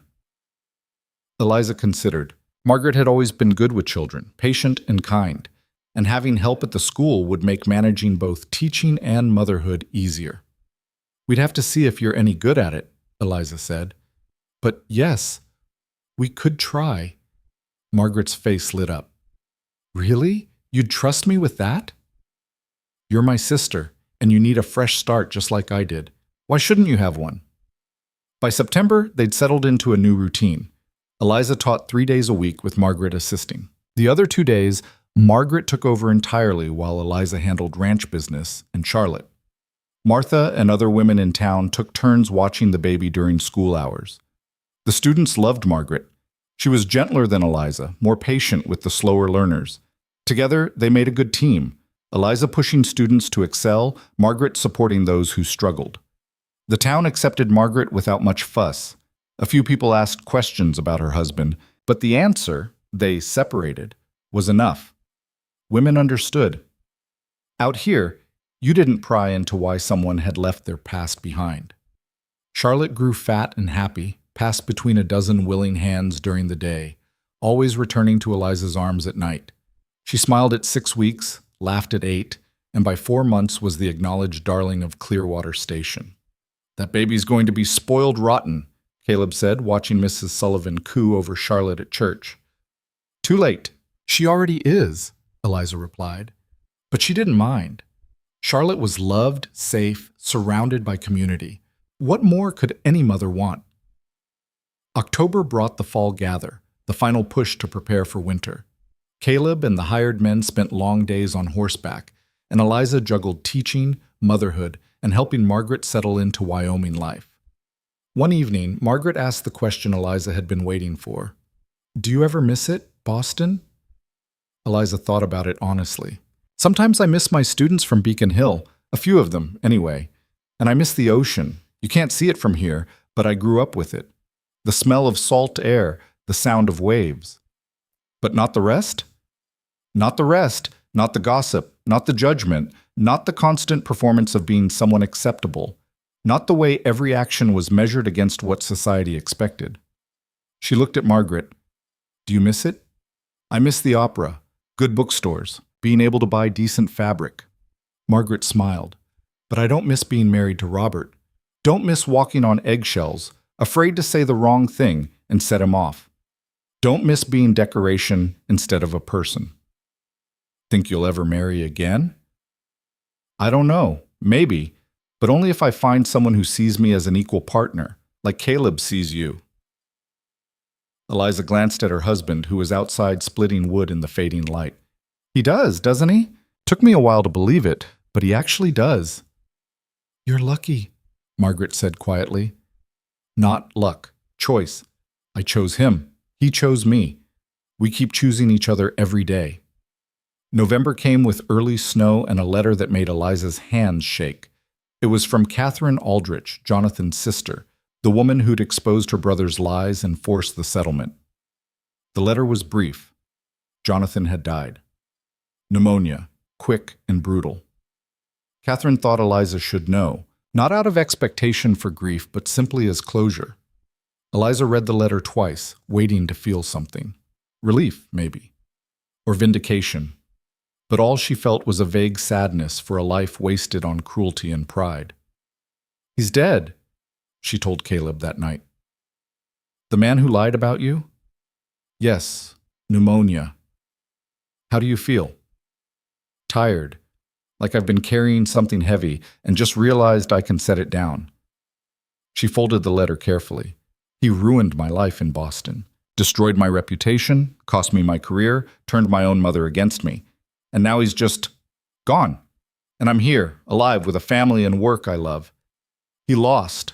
I won." Caleb pulled her close. "You did win. Never doubt that." That winter was easier than the previous ones.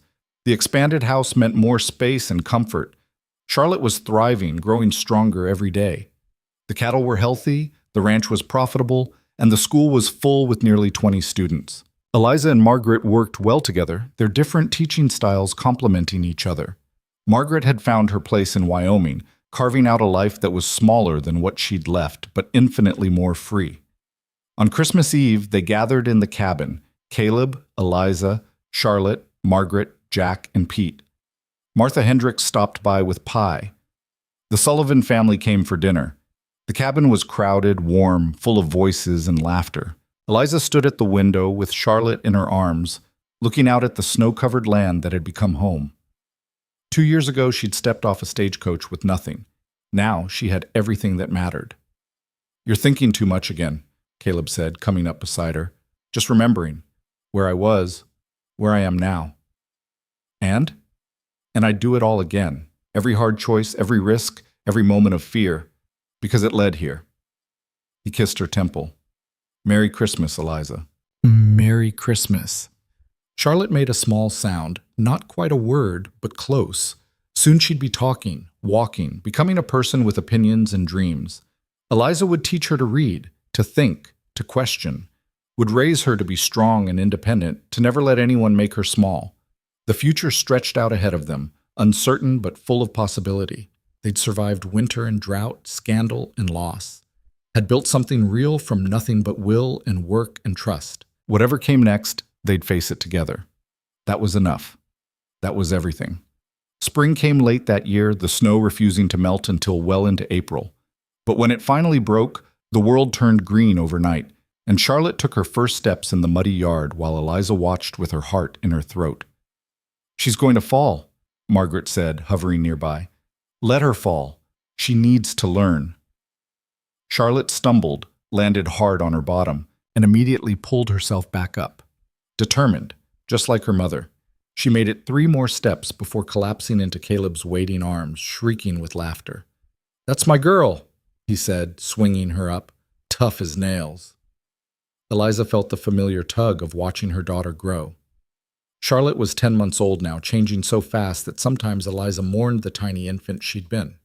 But there was joy in the growth, too, in seeing this small person develop opinions and preferences and a will of her own.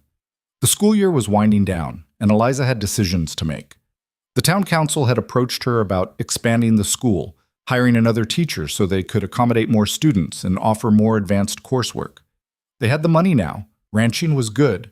The town was growing, and families were willing to invest in education. "They want you to be headmistress," Margaret said, reading the official letter. "Oversee the whole operation, hire teachers, design curriculum. That's a real position, Eliza. It's also more responsibility, more time away from Charlotte. Charlotte has a dozen people who love her and want to help. You can't put your life on hold just because you're a mother." Eliza knew Margaret was right, but the guilt was real. She'd fought so hard to be more than someone's wife, more than a scandal, more than the roles society tried to force on her. But now that she had Charlotte, part of her wanted to disappear into motherhood, to make that her entire world. "What do you want?" Caleb asked that night, cutting through her circular thinking the way he always did. "I want both. I want to be a good mother and do meaningful work. Why does it have to be one or the other?" "It doesn't. You're already doing both. The question is whether you want to do more of the work part. And that's allowed, by the way. Wanting things for yourself beyond your kid." She looked at him. "Your mother died when you were young. Do you wish she'd done less? Been home more?" He considered carefully. "I wish she'd lived, period. But no, I don't wish she'd done less. She was a midwife, helped bring half the babies in our county into the world. People loved her, needed her. And I was proud of that, even as a kid. Proud that my mother mattered beyond just our family. Charlotte might not see it that way. Like, Charlotte will see what you show her. If you show her a mother who's afraid to want things, who makes herself small to fit someone else's idea of what mothers should be, that's what she'll learn. If you show her a mother who works hard, contributes to her community, and loves her family, that's what she'll become." Eliza took the position. The town council was thrilled. They allocated funds for a second building, hired 2 additional teachers, and gave Eliza authority to structure the school however she saw fit. She designed a curriculum that went beyond basic literacy, adding history, science, practical mathematics, and critical thinking. "You're creating something special here," Margaret said, looking over the plans. "This isn't just a frontier school anymore. This is real education." "That's the point. These kids deserve the same opportunities as children in Boston or New York. Just because we're in Wyoming doesn't mean they should settle for less." The expansion brought challenges. Not everyone agreed with Eliza's vision. Some parents thought science was dangerous, history was boring, and girls didn't need education beyond basic housekeeping skills. A few pulled their children out, muttering about uppity Eastern women who thought they knew better. But most families supported her. They saw their children learning, growing, becoming confident in their abilities. They saw daughters doing mathematics and sons reading literature. They saw possibility. One afternoon in May, a man showed up at the school just as classes were ending. He was well-dressed, carried himself with authority, and had the look of someone used to getting his way. Eliza recognized the type immediately. She'd dealt with enough of them in Boston. "Mrs. Rourke, I'm Henry Blackwell. I'm with the Territorial Education Board. Eliza's stomach tightened. The territorial board had oversight of all schools in Wyoming. A visit from them could mean trouble. Mr. Blackwell, what can I do for you? I've been hearing interesting things about your school. Thought I'd come see for myself.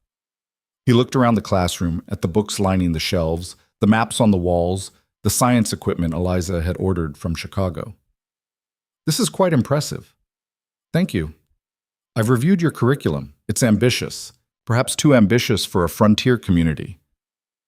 Here it was, the criticism, the pushback, the man explaining to her why she needed to lower her standards.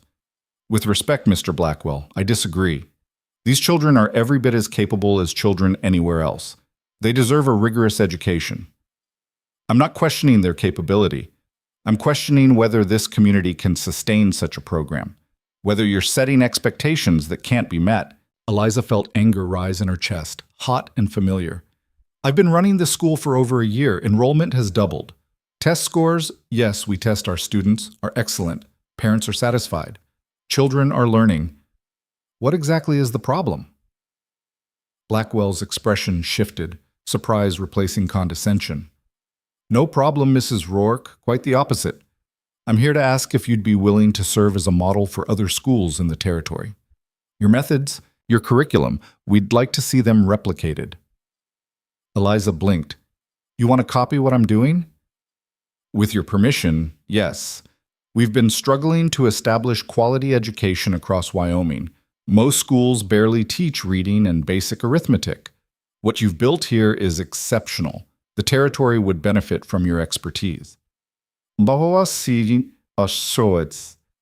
the last thing Eliza had expected. Recognition, respect, validation from the very establishment she'd thought would fight her every step.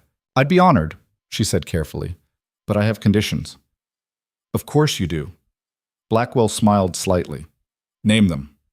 Any school using my curriculum must be open to all students regardless of gender or family wealth. No segregation, no exclusions. Education is a right, not a privilege. Agreed. What else? Teachers must be paid fairly, not token wages, but real compensation that recognizes their professional value. That may be harder to implement, but I'll advocate for it. Anything else? Eliza thought about all the teachers she'd known in Boston. Women with brilliant minds who were paid barely enough to live on, who were dismissed as glorified babysitters. Thought about the students she'd taught who were denied opportunities because of their gender or social class. Support for teacher training. Most people teaching out here have no formal education themselves. We need programs to help them improve, to give them the tools to do this work well. Blackwell extended his hand. You have a deal, Mrs. Rourke. I'll draw up the paperwork. After he left, Eliza stood in the empty classroom and let herself feel it. Pride, yes, but also something deeper, purpose. The sense that she was building something that would outlast her, that would change lives beyond the ones she could personally touch. Margaret found her there an hour later, still standing in the quiet. You all right? The Territorial Education Board wants to use my curriculum across Wyoming, wants me to help train other teachers. Margaret's eyes widened. Eliza, that's incredible. It's terrifying. What if I fail? What if my methods don't work elsewhere? What if— Stop, Margaret said firmly. You've earned this. You've proven yourself. Stop waiting for permission to be good at what you do. That night, Eliza told Caleb about the meeting. He listened carefully, then pulled her close. I'm proud of you, he said simply. I haven't done anything yet. You've done everything. You came here with nothing, built a life, created a school that actually matters, and now you're going to help build more. That's not nothing, Eliza. That's legacy. Legacy. The word stuck with her. She'd spent so long running from her past, from the ruins of her Boston life, that she hadn't thought about what she was running toward. But this was it. This was the future she was building, brick by brick, student by student. Summer brought its own challenges. Charlotte was walking now, getting into everything, requiring constant vigilance. The ranch needed attention. They were expanding the herd again, building new corrals, hiring additional hands. And Eliza was traveling to other communities, helping establish schools, training teachers, spreading the model she'd built in Clearwater Station. It was exhausting. There weren't enough hours in the day. Eliza found herself torn between competing demands, guilty about the time she spent away from Charlotte, anxious about the ranch, worried about the schools she was trying to help establish. "You're doing too much, Yen," Caleb said one evening, watching her fall asleep over paperwork. "I'm doing what needs to be done." "At what cost? You're running yourself into the ground." "I'm fine." "You're not fine. You're exhausted. When was the last time you slept a full night?" Eliza couldn't remember. Between Charlotte waking, ranch business, and her work with the territorial board, sleep had become a luxury she couldn't afford. "Something has to give," Caleb said gently. "You can't be everything to everyone all the time." "Why not? You manage the ranch, help with Charlotte, support my work, and I'm tired too," he admitted. "This is hard, Eliza. Building something meaningful is always hard. But we need to be smart about it, pace ourselves, ask for help when we need it." He was right, of course. Eliza had spent so long being self-sufficient, proving she didn't need anyone, that she'd forgotten how to accept support. "What do you suggest?" "Hire someone to help with Charlotte during the day. Not just watching her, but actually caring for her. Give yourself permission to focus on the work you're good at without feeling guilty." "That feels like giving up." "It's not giving up, it's being practical. You're trying to revolutionize education in Wyoming. That's important work, but you can't do it if you're too exhausted to think straight." They hired a young woman named Anna, daughter of one of the ranchers, to help with Charlotte and basic household tasks. It felt strange at first, having someone else in the cabin, sharing the work that Eliza had always done herself. But gradually, she adjusted, learned to trust Anna with Charlotte, learned that delegation wasn't weakness. With more time and energy, Eliza threw herself into the territorial education project. She developed detailed curriculum guides, wrote training materials for new teachers, visited schools across Wyoming to observe and advise. Some places welcomed her expertise. Others resented an outsider telling them how to teach. In August, she visited a school in a mining town 50 miles south. The teacher was a man in his 60s who'd been teaching the same way for 30 years. He listened to Eliza's suggestions with barely concealed contempt. "With all due respect, Mrs. Rourke, I've been doing this since before you were born. I don't need some Eastern lady telling me how to manage my classroom. I'm not telling you how to manage your classroom. I'm offering methods that have proven effective." "Effective for what? Turning ranch kids into soft city folk who think they're too good for honest work?" Eliza felt the old anger rise. Education doesn't make people soft. It makes them capable. It gives them choices. Some of your students might want to be ranchers or miners, and that's fine. But some might want to be doctors, lawyers, engineers. Why should they be denied that opportunity because you're too stubborn to try something new? The teacher's face went red. "You've got a lot of nerve. I've got a lot of experience," Eliza shot back. "I've taught in elite academies and frontier schools. I've worked with students from every background imaginable. And I'm telling you that your students deserve better than what you're giving them." She left without changing his mind, angry and frustrated. But 2 weeks later, she got a letter from the mining town. The teacher had retired. The community wanted to know if Eliza could help them find a replacement and implement her curriculum. Small victories. That's what this work was built on. Slow change. One school at a time, one teacher at a time, one student at a time. By fall, Charlotte was talking in full sentences and had opinions about everything. She demanded to help with ranch work, insisted on feeding the chickens herself, threw spectacular tantrums when told no. She was exhausting and delightful in equal measure. "She's exactly like you, A.T., Caleb said one evening, watching Charlotte argue with Margaret about bedtime.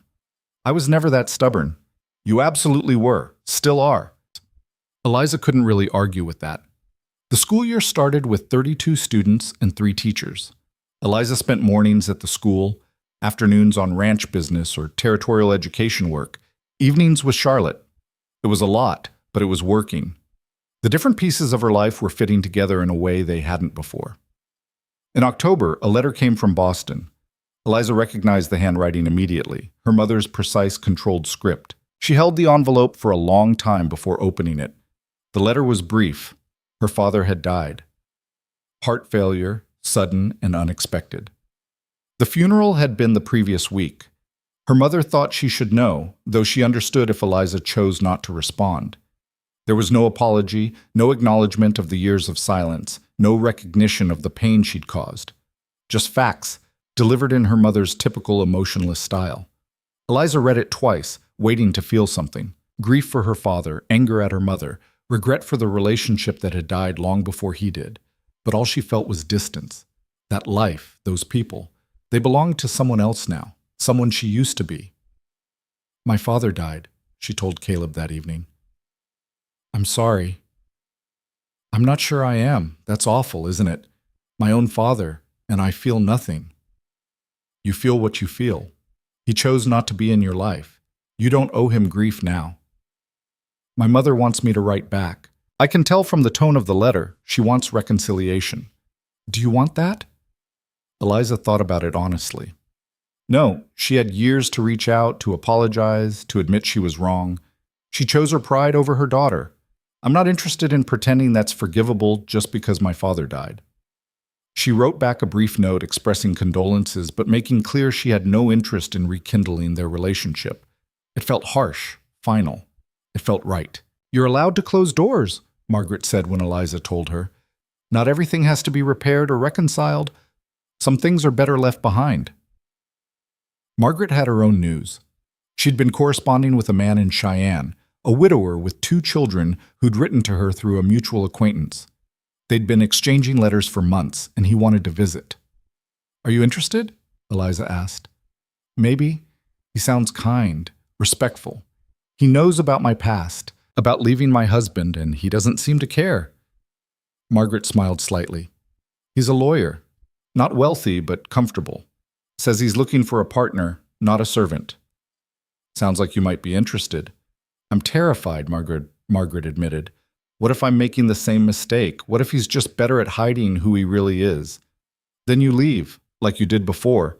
But Margaret, you can't let fear of what might go wrong keep you from trying. Otherwise, you'll be alone forever." The man, Thomas Whitaker, visited in November. He was in his 40s, quiet but warm, clearly nervous about making a good impression. He was kind to Charlotte, respectful to Eliza and Caleb, and obviously smitten with Margaret. "He seems decent," Caleb said, watching Thomas and Margaret walk by the creek. "Decent is a low bar. Better than most people clear. Your sister could do a lot worse." By the time Thomas left, he and Margaret had an understanding. They'd continue corresponding through the winter, and if things went well, they'd marry in the spring. Margaret would move to Cheyenne, help raise his children, start fresh with a man who valued her. "I'm happy for you," Eliza said, meaning it, "but I'll miss you." "I'll only be a day's ride away. We'll visit." Margaret hugged her. "Thank you for giving me a place to heal, for showing me that women can have lives beyond what society tells them they should want. You did that yourself. I just gave you space to figure it out." Winter came early and hard. By December, they were snowed in, the world reduced to the ranch and the immediate struggle of keeping animals and people alive.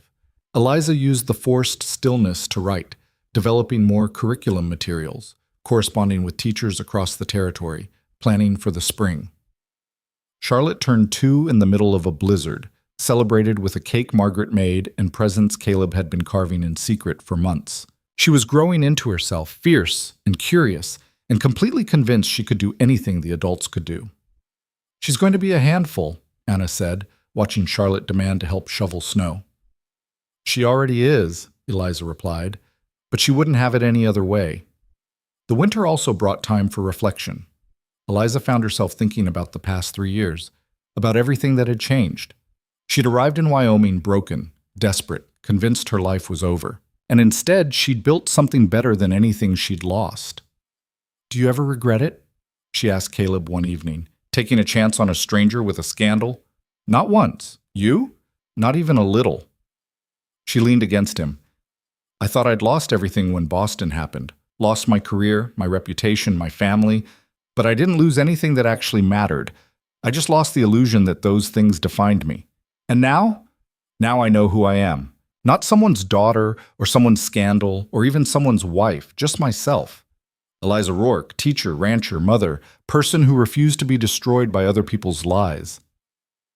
Spring arrived in March with the kind of warmth that felt like a promise. Margaret married Thomas in a quiet ceremony at the church, wearing a dress Eliza had helped her sew.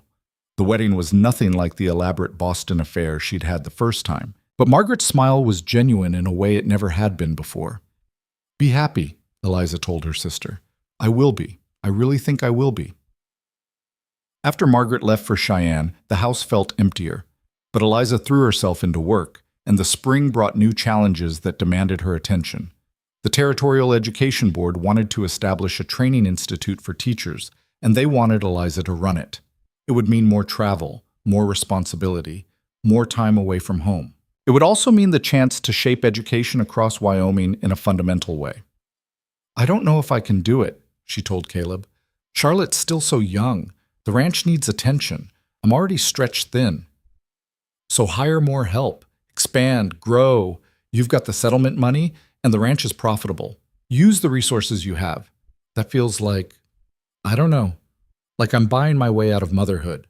You're not buying out of anything. You're investing in your ability to do the work you're meant to do. There's a difference.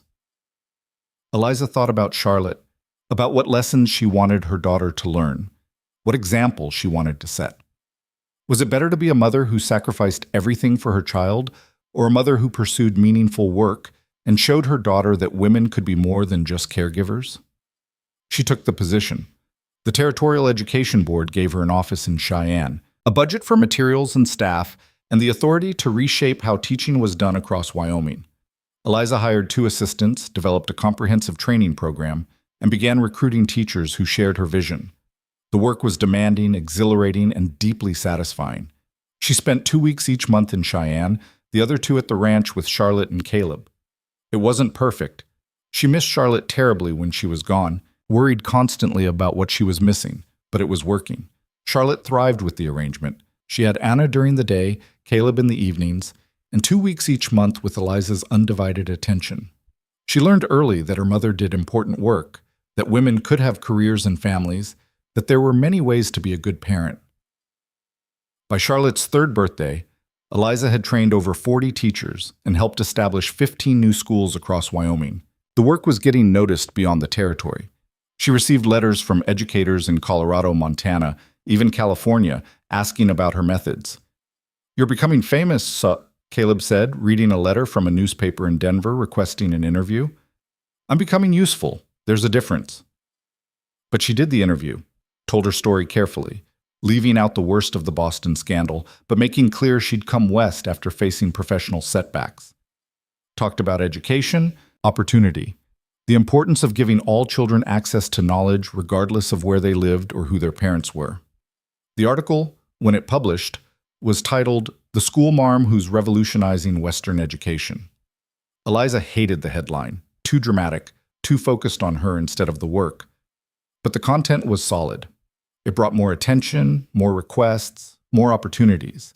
It also brought criticism. Letters from people who thought women shouldn't work outside the home, who believed education made people discontent with their station, who were convinced that Eliza's methods were too progressive, too dangerous, too Eastern. "They're scared," Margaret said during a visit. "Scared of what it means when women have power, when children learn to think for themselves. Ignore them." Hard to ignore when they're writing to the Territorial Board demanding I be fired. "Are you going to be fired?" "No, the board supports me." But it's exhausting, constantly having to defend myself, prove my worth, justify my existence. "Welcome to being a woman with ambition," Margaret said dryly. "It never stops. You just get better at not caring." The Territorial Board did more than support Eliza. They promoted her. In the summer of Charlotte's 4th year, they made her the territory's first official superintendent of education. The position came with real power, budget authority, hiring decisions, the ability to set policy across all of Wyoming's schools.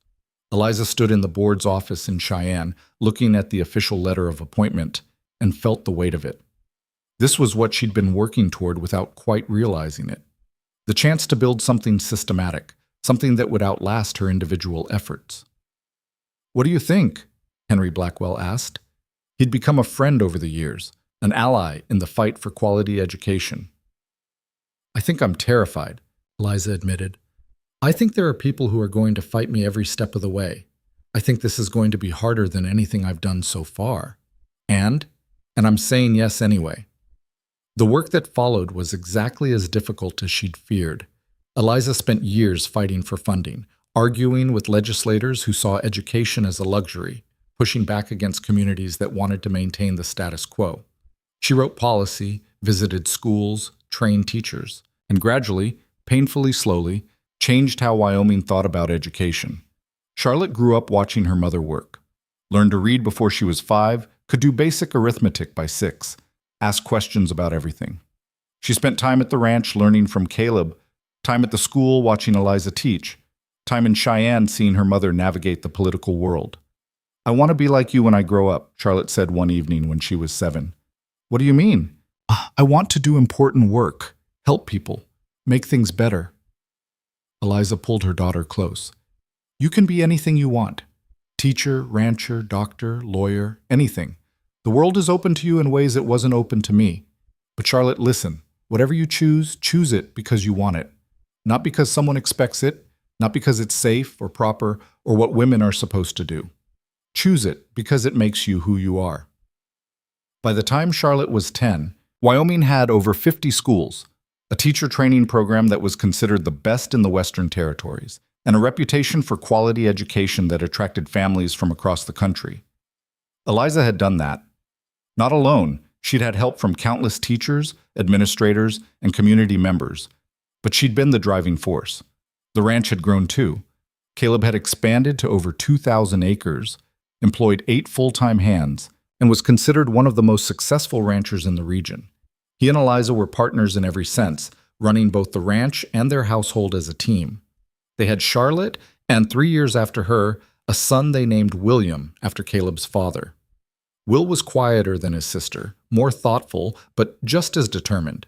The cabin had been expanded twice more and now resembled a proper house with 6 rooms, a real kitchen, and space for a growing family. Margaret and Thomas had 3 children of their own and visited regularly.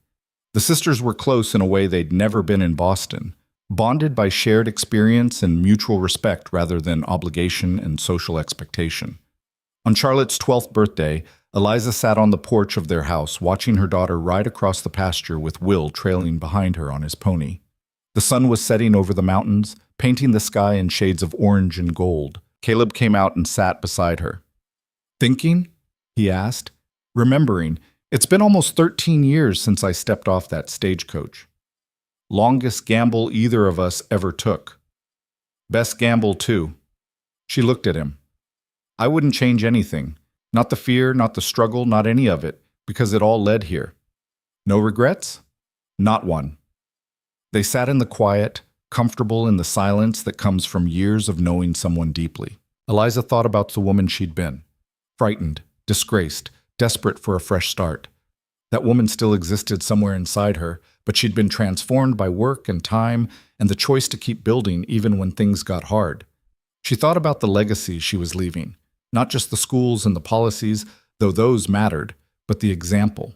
The proof that women could survive scandal, could rebuild from nothing, could do meaningful work and raise children and contribute to their communities in ways that changed lives. Charlotte would grow up knowing that, would never doubt her own worth, her own capability, her right to pursue whatever life she wanted. That was the real victory. Not the schools or the position or the recognition, but the daughter who believed she could be anything. The territorial board had been talking about statehood. Wyoming might become a state within the decade, and when it did, they wanted Eliza to be the first state superintendent of education. It was a conversation for another time, but the possibility sat on the horizon like a promise. "You gonna keep doing this?" Caleb asked. "The education work, I mean, as long as they'll let you?" "As long as I can make a difference, yes. Why stop now?" "No reason, just wanted to hear you say it." He smiled. "You're remarkable, you know that?" "I'm stubborn, there's a difference." "You're both, and you're mine." "How did I get so lucky?" "Luck had nothing to do with it," Eliza said. "We chose each other. We chose this life. We keep choosing it every single day." That was the truth of it. The lesson she'd learned through years of building something from nothing. Life wasn't about luck or fate or destiny. It was about choices. Small ones, daily ones, the constant decision to keep going even when it would be easier to quit. She'd chosen to get on that stagecoach, chosen to stay when Caleb offered her partnership, chosen to teach, to fight for better schools, to pursue work that mattered even when it was difficult, chosen to be a mother without giving up the rest of herself, chosen to build instead of hiding, to grow instead of shrinking, to become instead of remaining. And Caleb had made his choices too, to give a disgraced stranger a chance, to see her as an equal partner, to support her ambitions even when it complicated his life, to raise children who knew their mother did important work beyond the home. Together, they'd created something neither could have built alone. A ranch that thrived, a family that loved each other, a community that valued education and opportunity, a life that was theirs. Charlotte rode back to the house as the last light faded, her face flushed with exercise and joy. She dismounted and ran up the porch steps, throwing herself at Eliza. "Did you see how fast we were going? Will almost kept up with me." "I saw. You're getting better every day. Someday I'm going to ride faster than anyone in the territory." "I believe you, Say," Eliza said, and meant it. If anyone could do it, her daughter could. That night, after the children were asleep and the house was quiet, Eliza stood at the window of the bedroom she shared with Caleb and looked out at the land they'd built their life on. The mountains were dark shapes against the stars, the pastures a sea of shadow. Somewhere out there, cattle grazed and horses dozed, and the land waited for morning. This was home.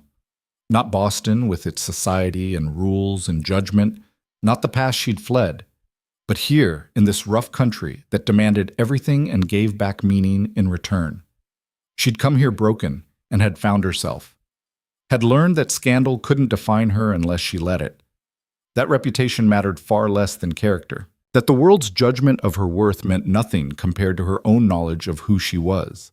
She'd come here alone and had found partnership. Not the kind taught in finishing schools where women deferred and men commanded, but real partnership, built on respect and trust and the daily work of building something together. She'd come here expecting to survive and instead had thrived, had done work that mattered, raised children who would change the world in their own ways, created a legacy that would outlast her body. She'd come here running from shame and had found purpose. That was the truth of it. The story she would tell if anyone asked. Not that Wyoming had saved her, she'd saved herself.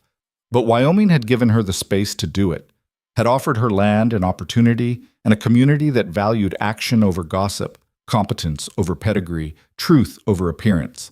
And she'd taken that gift and built something beautiful from it. Caleb came up behind her, wrapped his arms around her waist. "Come to bed." "In a minute." "You're thinking too much again." "I'm thinking exactly enough." She turned in his arms. "We did good, didn't we? With all of this?" "We did better than good. We did exactly what we set out to do.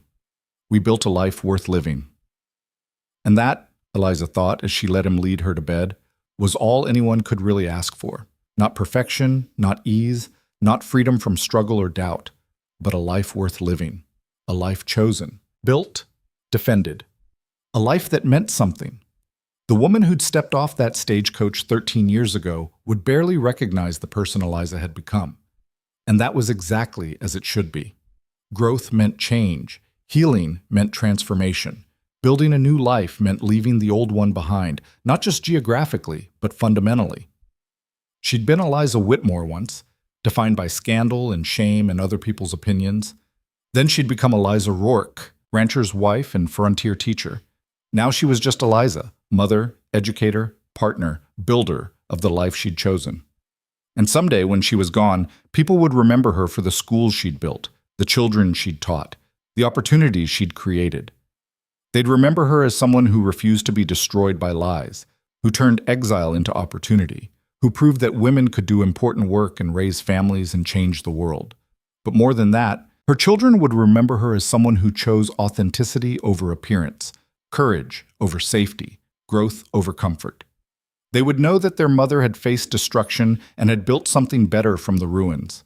That was legacy. That was victory. That was enough. Outside, the Wyoming night spread endless and beautiful, full of stars and possibility and the promise of morning. Inside, Eliza Rourke, teacher, mother, superintendent, partner, survivor, builder, closed her eyes and slept the sleep of someone who knew exactly who she was and had no regrets about how she got there. The world she'd been told to want had rejected her, so she'd built a better one instead. And in doing so, she'd redefined what was possible, not just for herself, but for everyone watching. That was the real story. Not survival, but transformation. Not endurance, but creation. Not settling, but thriving. And it had all started with one choice, made in dust and desperation, to take a chance on a life that nobody else would have chosen for her. Sometimes the best things come from the ruins of what we thought we wanted. Sometimes exile is just freedom wearing a different name. Sometimes the world that rejects us is doing us a favor, pushing us toward the life we were meant to build all along. Eliza had learned that the hard way, but she'd learned it, and that made all the difference.